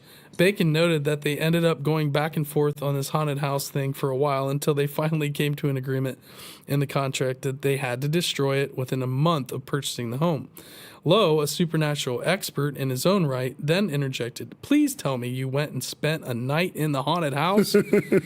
Not only did I not do that, Bacon replied, but I went up there and there were some beautiful old pine boards and a banister, and I said to Kira Sedgwick, we've got to take those out. And she's like, no, you're not. You're not putting those fucking things in our house. I mean, the banister could be haunted. What kind of energy is getting soaked up into a banister? A lot of people are touching that banister. You never know. Hey, that's real, maybe the whole house That's isn't real. haunted, but You the don't banister want- is. And then you tear the whole house down, but it turns out You get that banister out of there. the Doc. banister was it the whole Hey, time. man, that banister start acting up on you. Burn that shit in a proper ceremony, though. Some items Right, you don't want to just burn. Right. You want, yeah, right. That's when the demon comes Right, through the portal. right. You gotta have a place for it to go. You better have a the ghost. light, You yeah. better have a Ghostbuster storage to put it in. Yep. That's Got to have funny. that containment facility. So let me that you get this shut down. straight. Okay, so I'm, because you sent me all these, and I didn't really get to this one. I saw some of it, and I saw the trailer that he did for the movie, but I didn't really get a chance to get to the story. So let me get this straight. Kevin Bacon wanted to buy a property, okay, from this farmer. And the farmer told him that he could buy the property from him, but he couldn't buy burn the house But he had to burn the house down Yeah. Because he was afraid that he would get because he was afraid he was going to be possessed. And Kevin Bacon. Bacon Yep. agreed and went through with this. Am I right? I think so. Is yeah, that what happened? They're signing a contract. They wanted to sign a contract. So it hasn't happened. I don't think so.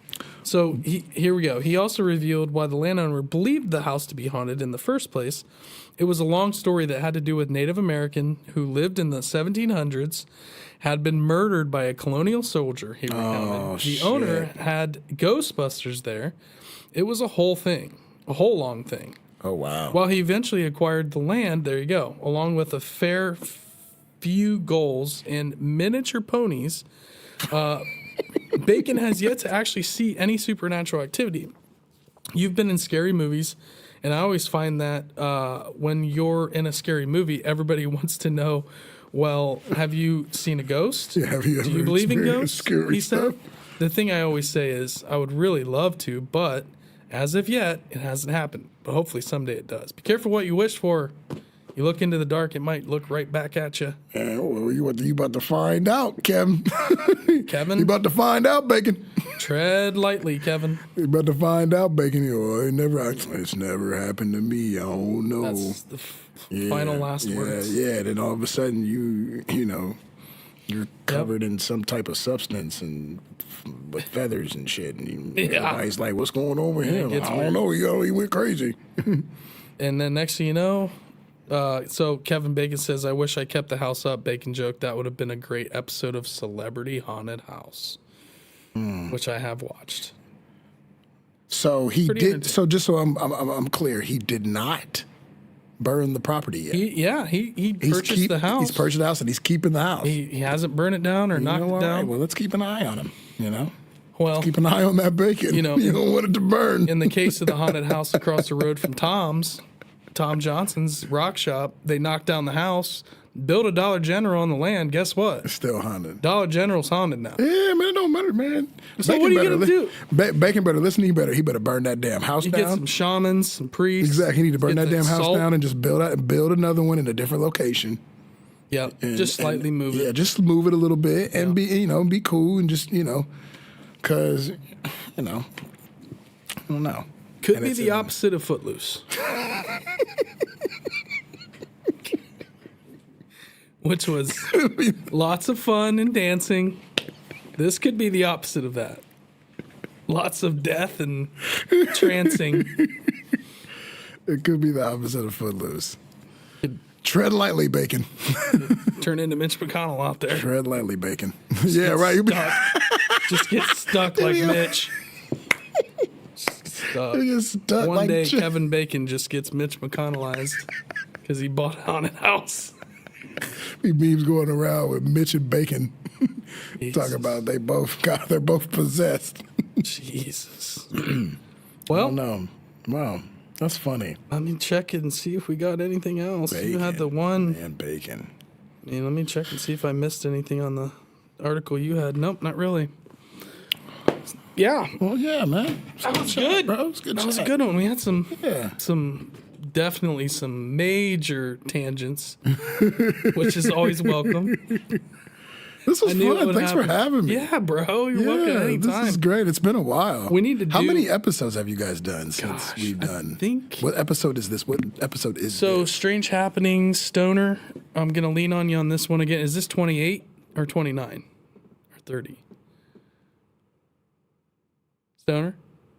29. It's episode 29. So this is episode 29 of Strange Happenings. We did 3 episodes, Strange Road Detours, which we don't do anymore. Okay, you're losing me here because... hold on. Yeah, okay. So we have an interview show, which you were on. You were episode 3. Okay. Those episodes were, let's see, the one we just released on Monday, Daryl, was episode 38. Okay. So you guys have done 38 episodes of the interviews. And 29 of Strange Happenings, and then 3 Strange Road Detours, plus videos and a lot of clips. And this is Strange Happenings. This is Strange Happenings. This is our bi-weekly live stream show. So I was on the interview one and now on Strange Happenings. Oh, yeah. What? Dude, you're becoming the intercontinental champ of the Strange Road. Hey, I'll take it. One more episode. Well, one more episode. You and Ro are tied. Actually, no. You know what? Ro is done 2 and a Strange Happening. The only 2 people He's we've done a ever- Strange Happenings. When did he do a Strange Happenings? You and Ro are the only co-hosts we've ever had outside of me and Bub do Strange Happenings. Well, I'm gonna need that other one because I need mine. We'll get you leveled up. Tony. We'll get you leveled up. Bub comes back in the studio on the next one. You can I come need another down here. interview too. I'm trying to keep up with Carlos. Well, we've had a couple topics we wanted to dig into, and then you got a Yeah, little freaked out. we did. Yeah, You got a little I know. freaked out I know. with some of the research you were doing. Let's not get into it because we could. No. I I would love to. don't know. I don't think I want to Well, get into that. No. when you're ready to, Yeah, I think we should save that. You know, I'm going to keep on doing some more research, yeah, and then because it ties would love into some to- stuff that we were talking about with Daryl. yeah. Daryl and you should yeah. talk. Yeah, and I haven't got all the way through his should talk. his episode yet. So, You should talk with and then Daryl. with the with everything that I'm doing, you know what I mean? Like it could really, yeah. So Peel back the layers even further. Mm-hmm.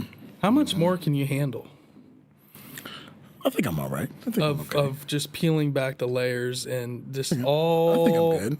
You don't get overwhelmed. No, I think it's. I welcome it Yeah, absolutely. because we to- can come on here and just Well, yeah, talk when about we it all. have each other to share, Yeah. these experiences and like how we perceive them, it's great, and I see and I've found that it is important to find the humor in it Oh. and find the funny shit in it because Right. that is what's going to get you through. Right. When as they keep coming back and things get more and more crazier Yeah. and terrifying, you're like the comment you just got to find you're gonna have to be Yeah. like, yo, this is funny. I don't let this stuff overwhelm me like I used to when I was in my 20s when I had a nervous breakdown and called my mom and was like, the Illuminati's out there, the banking cartels, we're all being manipulated. And Yeah, probably borderline had a nervous breakdown. Yeah. And my family was concerned Yeah. because yeah. I was taking all of that in, everything I was learning, and it was just a collision course of I can get a little bit Yeah. obsessed You gotta be from careful. time to time. And I got Yeah. way in deep. That's why I started really getting into lost civilizations and Mm-hmm. ancient stuff because it was really fascinating, interesting, tied into conspiracies and other stuff Yeah. that I was kind of going down the path of esoteric knowledge and all that. But it was just a lot less of a burden mentally and on my heart and my soul. Yeah, right. Now we can hop on here and talk with Sean Chris and the Right. guys from Kill the Mockingbirds and even, Jay from Cryptids of the Corn and have a good laugh. Talk about conspiracies with you. Me and Bub covered on Strange Happenings and we can laugh about it. And it's Right. more, I don't feel as depressed. And, It's also a sign of enlightenment. If you come into a certain stage, you know what I mean, and plus whatever you get that 5D. yeah, whatever you had to go through, you know what I mean, mentally Yeah. or spiritually, while you were going through that, feel the type of feelings that you were having about it. You know what I mean? That is just what got you to where you are now. Yeah. And being able to share this shit with people, you know what I mean? Like that's just dope. You know what I mean? That's really cool. Yeah, man.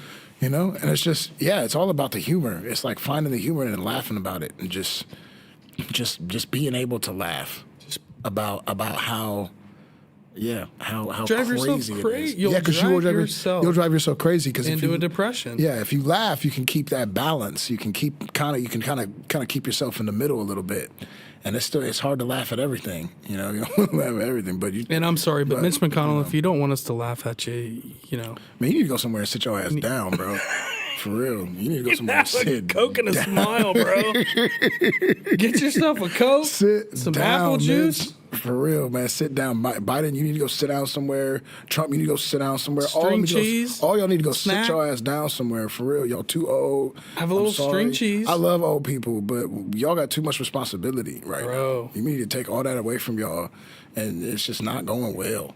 You know what I mean? It just hasn't been. It's not going great. But either way, whatever, man. I'm not even gonna, I don't even follow politics like that. But, when you see it, it's just like, damn.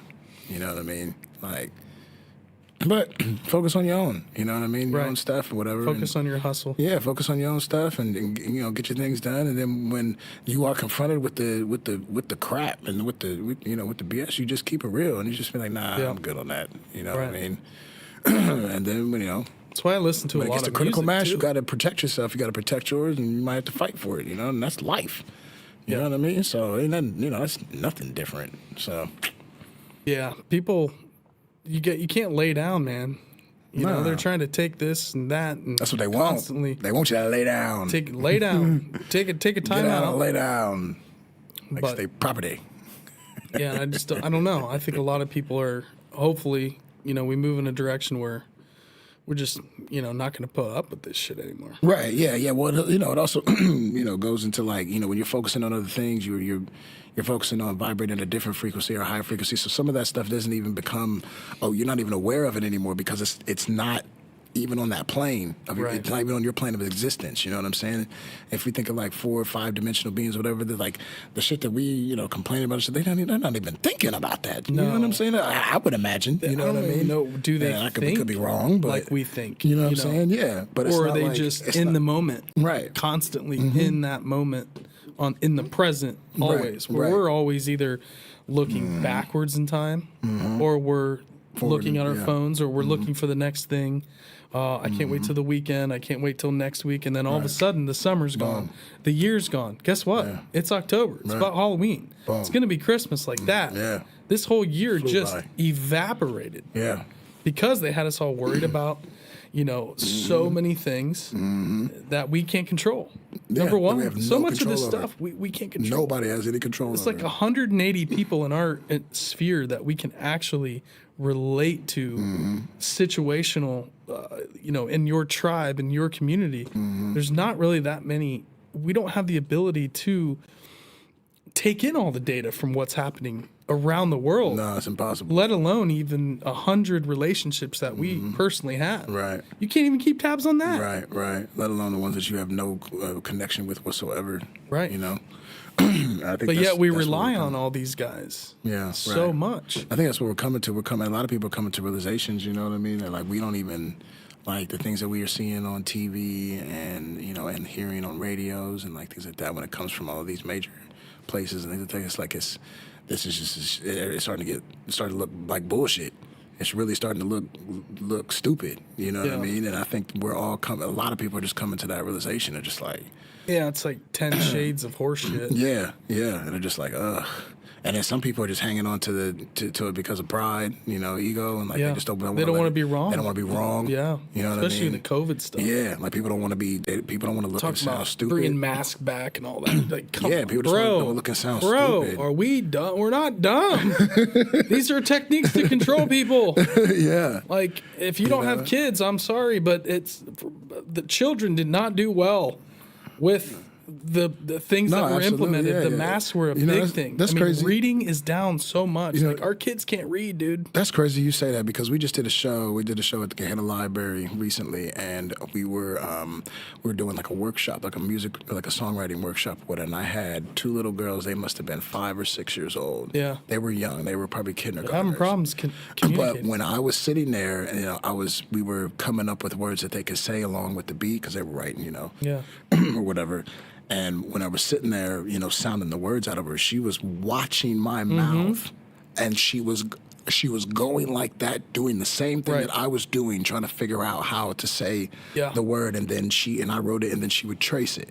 You know what I'm saying? It's just like Those kids were that 2 shit years does old. not happen if you have a mask on. They were 2 and 3 during COVID. Yeah. So those kindergartens and first graders, Yeah. they were in basically the early development stages of their life. Yeah. With their parents having masks on, preschool teachers having masks on. In the home, we didn't wear masks, of course, but Yeah.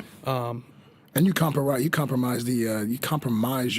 the temperature of your body when you put I a agree mask with on that. because of you're pulling in hot and cold air. it just don't work. It doesn't work. And it shit don't The work. studies Yeah. out of Israel, like, the studies on masks, place where they- it's pretty known. And they even Right. said in the beginning that masks didn't work. Fauci had to backtrack on that. They Yeah, that's initially all- came out and was like, yeah, don't worry about masks. It really don't work anyways. Then they're like, 3 weeks later, everybody needs to wear a mask. If you don't, you're a Nazi. You're a fascist. I saw a video. No, I just want to be comfortable. Sorry. Not a fascist over here. I saw 3 videos edited together. It was 2022, 2021, 2020. And it was Fauci. And in 2022, he said, I never recommended that we should shut down anything. And Oh, my 2020 God. And then 2021, it's like, I don't think he's like, I never recommended it. And then in 2020, it goes, I just recommended to the president that we shut down the country. Yeah. So it's like 100%. we literally have news clips of this person literally lying and saying that they did not say something when they have a news clip of them. That's over and over again. Over and over again. It's just like at this point, if the you Warren haven't, Commission. if you haven't figured it out by this point, 9/11 Commission. It's all of these things. Yeah, if you haven't they figured it get out caught now, lying, you're done. and then don't even apologize Stick a fork in 'em. and say that they're wrong later. They just keep moving maybe nobody will notice. We'll just slip masks back in there. Maybe they won't remember how fucking bullshit all this was. Come on. Hey, man, I can't wait to see. I told you, I'm getting my popcorn. I'm getting my kettle corn, and I'm watching. Get that popcorn, extra butter. I'm getting my kettle corn, and I'm watching, dude. Get you some this cola. shit's about to get funny, dude. This shit's about to get real funny. Sit back in your rocking chair with your Afghan on. You walk in a restaurant, put your mask on, and sit down and take that shit. God, bro. And just like, if we really think about that, all these people, we all did that shit, dude. We're all guilty of it. Every last one of y'all motherfuckers is guilty of that shit. You can talk all the shit about masks you want to. Every last one of y'all walked into a fucking restaurant and took your fucking mask off when you sat down and put that shit on when you went to the bathroom. Yep. So, it's funny, dude. Hey. It's hilarious. I can't wait. I don't think I'm programming. gonna pass on the mask this time. I don't think I'm gonna do mask this time around, dude. It's like if you want to be around, if you do mask, like you probably don't want to be around me. Yeah, you know what I'm saying? okay. Like, and that's cool. You know, that's what Zoom's for. Yeah. You know what I'm saying? Right. Like, that's what that's what the phone's for. That's cool. You know, but I'm probably gonna skip it this time around. You know. Yeah. Like my glasses be getting fogged up and shit. I'm trying to talk. I'm not protesting shit. I'm just not participating. That's what I mean. That's a form of protest. Yeah, I guess so, yeah. But if it makes it comfortable for somebody, I don't want to even participate in the protest. I don't even want to participate in the participation of the participating. You know what I'm saying? I don't even want to be close to you don't even associate me with it. Like, I'm not involved with that. Like, you're in your own world doing that. Right. You know what I'm saying? You're trying to get up to that fifth dimension, yo. Right. Can't be wearing a mask. Wear no mask doing that. Stuck in the lower two dimension. You know what I'm saying? You know, all the movies and shit where they got the demons and shit, they don't have mouths, bro. You know what I mean? Right. So, damn. Yo. So, well, I digress. We won't get into that. We've digressed many, many times tonight. This was fun. But that's the fun thing about Strange Happenings. Yeah. We can say and do whatever we want. Now, maybe not. I love according how to I didn't YouTube. Yeah. I love how I just realized that you guys have like different tiers of shows. Yeah. I love that. I think that's amazing. We're going to try to develop one more. Yeah. That's like a really deep cool. dive. We're trying to do a show that's specifically for YouTube. We'll upload it for, on the audio platforms too. But that's more of like a, kind of like sit down, 30-minute banger on whatever topic it is. So like more research based, but not do a 2-3 hour podcast on it. Yeah. But just really have it like narrowed down and make it fun, informative. And so I love there's that. a couple That's scripts. cool. Hollow Earth is one we've been poking at. Yeah. Been poking at one with the Newark Holy Stones, which has been brought up a couple times in some interviews that haven't come out yet. Will from Incredible History is an episode that's coming out. We talked about with Jesus Pion, the New Mexican Decalogue stones, and some of those. So we're interesting. Yeah. We're doing our best, man. What do you guys think about having, especially like in interviews, where like having people on that may not necessarily agree with the, I would love to hold a debate. Yeah, you know what I'm If saying? I could like have having someone an like all the way on the other side of the spectrum. Sure. I'm totally open on to whatever. It. If that would ever that you guys have been through. I think that would be really cool. That would be really really fun to watch. I mean, there's times where guests might say something that we don't agree with. Our show is not to disprove them or to push back. It's you speak your truth. You speak what the information is. I don't have to agree. I'm not going to sit here and call you out on any of it. I think it's all fun and interesting regardless. I'm not going to agree with everything everything that's said with every one of our guests, but we're not really here to push back and kind of argue back our points of view. Yeah. Now, it would be cool to have another expert to Right. debate Jeffrey Wilson Right. about his timelines on Serpent Mound, or some of the investigative research that he's done compared to what the mainstream archaeologists at Ohio State know. Yeah. See, would that be a dream? Oh my God, I would totally do Yeah. Well, I think it's all about Talk about get that popcorn ready. Extra butter, sir. It's all about getting getting the voices in the room, and like you said, like whatever people's truths are. So you got my truth, your truth, and then we put them on the table and we figure out what the truth is.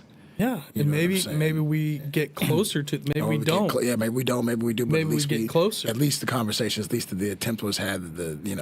We tried. You know what I Yeah. mean? And I think that's really important. That's what's missing. In a lot. I mean, if you, I don't know. Maybe I'm wrong. I'm not huge in the podcast world, but I think it's important to have those types of conversations, or at least have those people, and especially if they're experts, Yeah. having two people from different sides of would the love spectrum in the room. I would love to do and that. having a conversation. Yep. You know what I'm saying? And then they might walk in and walk out and never agree on it, but at least the information is out there for everybody else to leaf through. You know what I mean? To determine what the truth is, because I think that's we get everybody is on this tip like it's my truth. It's what my truth is. What my truth is. You know what I mean? It's just like it's not. What is the truth? You know what I'm saying? I think that is what we've gotten so far away from, and is what the powers that be hide from us. But there's a lot of gray area. Truth to you or me might be different because we have different lenses that that's we're true. looking through. Facts. But Yeah, that's true. there has to be some kind of basic Common common thread ground. of something. Yeah, exactly. You might have your spin on it, your Yeah. variation on it. Yeah, especially depending on the laws of nature. Like, there's got to be something common Yeah. between all of it. You know what I mean? Yeah, but that's the thing. So many things people get pissed off at and fight about are things or conjecture, or things that are highly debatable, and things that you can't necessarily. It's like it's a belief system that you're arguing against. It's an ideology. You can't really debate ideology because that is you're dug in on your belief. I'm dug in on my belief. Let's say you're a leftist and I'm a libertarian, and you're just, you're all the way on the Democratic Party, and on the other side, you're all the way on the Republican Party. And if you're too dug in to those ideologies, there's no room for debate, unfortunately. So you don't I think sometimes, have those. sometimes yes, and then sometimes no. I mean, if you think about how many people that were Republicans and turned to Democrats, and Democrats returned Republicans, Yeah. you know what I mean? Like, It happens. especially in the last few years, like, Yeah, it does. based off everything that's happened, like, it's pretty like, okay, like you got old people like, I've never been, you know what I'm saying? Like, yeah. you know what I'm saying? Like, I never thought it would be like, so, Right.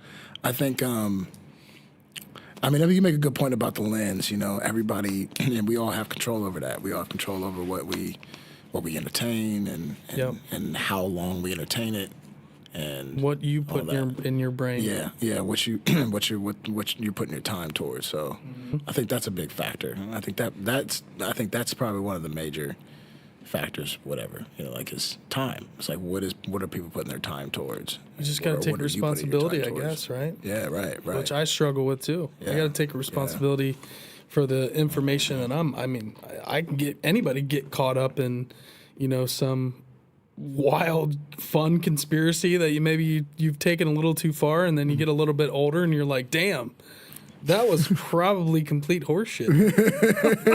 Like, one for me is the Admiral Byrd story of going and visiting Antarctica and getting beat up by Nazi UFOs and having to hightail back Operation High Jump and having to. I've found out that story is probably a mistranslation from a Portuguese-speaking newspaper. That the UFOs that came out of Antarctica, it was just a simple mistranslation. And the people, you have to look into Admiral Byrd's diary. Well, where did that diary come from? If you look at who published the diary, it's not really a great source or reputable group. It's essentially like a group that's kind of got these weird fringe culty background to it that wants to, prove this kind of woo-woo, these theories about Admiral Byrd. And so, there's been a lot of things like that. Wow. Where I'm just like, hey, man, I was wrong. I found this information. I was wrong. I was dug in with Admiral Byrd in Antarctica for 20 years. And that was not familiar. That's crazy. Yeah, you'll have that. But you find the humor in it, you know? Oh, it's hilarious. Such a fun story. The U.S. Navy goes down to Antarctica to stir up and get the Nazi secret base and disband a Nazi secret. Like, that's a great story. Yeah. Never happened. Probably never So that'd happened. be a cool movie. Yeah, Bub's probably mad at me right now because he loves that story. But yeah, we could put this baby to bed, buddy. What do you think? Yeah. That was so much fun, dude. That Thank you so much. was fun. Yeah, thanks for having me, man. That I was appreciate great. it. Yeah, man. Thank you to all of you in the chat. Bub, I see you. Hope you guys are having fun. We had Chasing Hope you're Mound having fun, Builders. Bub. Yeah, absolutely. See you, Chasing Mound Builders. Thank you guys all, everybody that's in here. Jay Lamb, Yes, thanks for listening, Burton, some great creators in here. Go check out Burton Local Legends. Go check out Necro Mechanimal on Instagram. He does all the pre and post edits for the show. I'm sure this one will be a doozy. Make sure you tag Rollin Rock. Rock Rollin. Rollin. It's in the description. I always mix it up back and forth because it used to be something, I think. But check out the descriptions. All of Eric, all your links, the bands, Mistar Anderson, the OG players, Works of Freedom. Check out Eric and everything he's doing. Creative powerhouse over here. And we always have a blast when we hang out. Yes, we do. We always laugh. Yes, we we always do. get deep, though. Yes, we do. Always get deep. Always But have we to. always laugh. Yes, have to. Always have a good time. You can't have a deep conversation with people and what you're doing. Yep. Do it right now. Exactly. And you guys can find us on Instagram, TikTok, and Twitter. Eric, actually, where can everybody find you in case I missed something? Do you have any shows or events or anything coming up that you want to promote? I do have a little bit that's coming out. It says tonight. I do have a open mic coming up for my youth this weekend. We're doing a open mic and open chess. Cool. Yeah, so we're doing it with the Royal Oak Initiative over on Parsons. It's the second time we're doing it. Looking forward to it. Subway is sponsoring. So Nice, thank dude. you, Subway. And I'm really looking forward to it. It is a precursor for a showcase I'm going to be doing November 25th.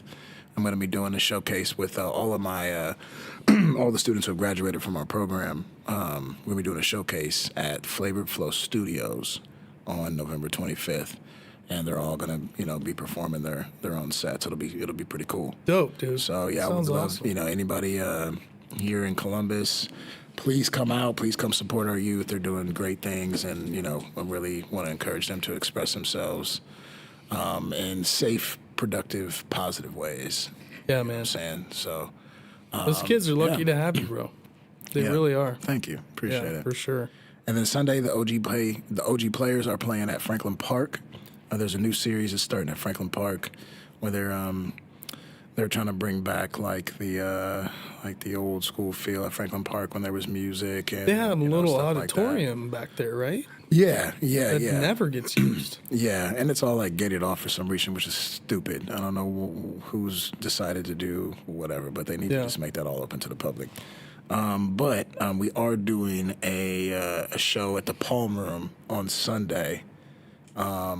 Sunday from 11:30 to 1:30, I think. So if you're free and you're in Columbus, come out on Sunday or Palm Saturday. room, like the Mikey's. No, the Palm Room and the Palm Room at Franklin Conservatory. Oh yes. Franklin- The at big Franklin glass, beautiful glass. building. Yeah. It's Sweet. really cool. Yeah, And, that's dope. Yeah, the Franklin Conservatory is where we're playing. Oh, that's gonna be sick. That's Sunday. Yeah, Sunday. Family friendly, Yeah. Mm-hmm. dude. Yeah. I might have to. Come check it out, man. Yeah. Yeah. I need to hear some tunes. I need to see some live music. Yeah, and then we're releasing. I just released a Mistar Anderson record recently. It's available on all platforms, and then we're going to be releasing another single. I believe the OG players were releasing a song called "My Truth." That's kind of funny, Oh yeah. and it's going to be released on 11/11, and we're doing a show at Carlos's tattoo shop for that one. Fifth Element. Yeah, Fifth Element Tattoos. Tattoo Gallery. Yeah, Hello. Yeah. So Well, shout out to Elaine and Yeah. and all the bandmates. what up, E? Yeah. What up, Rob? What up, Rob, Keto? all the guys from Mayhem. Guys and Gals. I mean, again, I will say it. Elaine, you're crushing it. Killer. Keep it up. If you ever need any more help shooting some video, I'm down. I'll bring some gear. We'll have a good time. Yeah, man. But this has been a fun one, dude. This is great. This is great. I'm glad I was on. This was awesome. Thanks for having me. Absolutely. And yeah, please do hit that like button on the video. Appreciate that, Burton from Local Legends. I really do appreciate that, brother. Appreciate you, dog. And you guys can find us on Instagram, TikTok, and Twitter, the Facebook group. We've got some things cooking, I swear. We're getting to it. It's all happening. You guys have been patient. Merch portal, everything is coming. Discord, it's all coming. We are doing our best, and hopefully you guys are enjoying.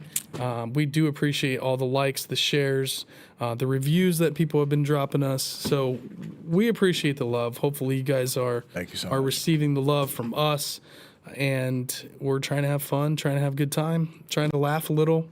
And I hope you guys enjoy it too. We are out. Love, peace, and chicken grease. What do you say, Eric?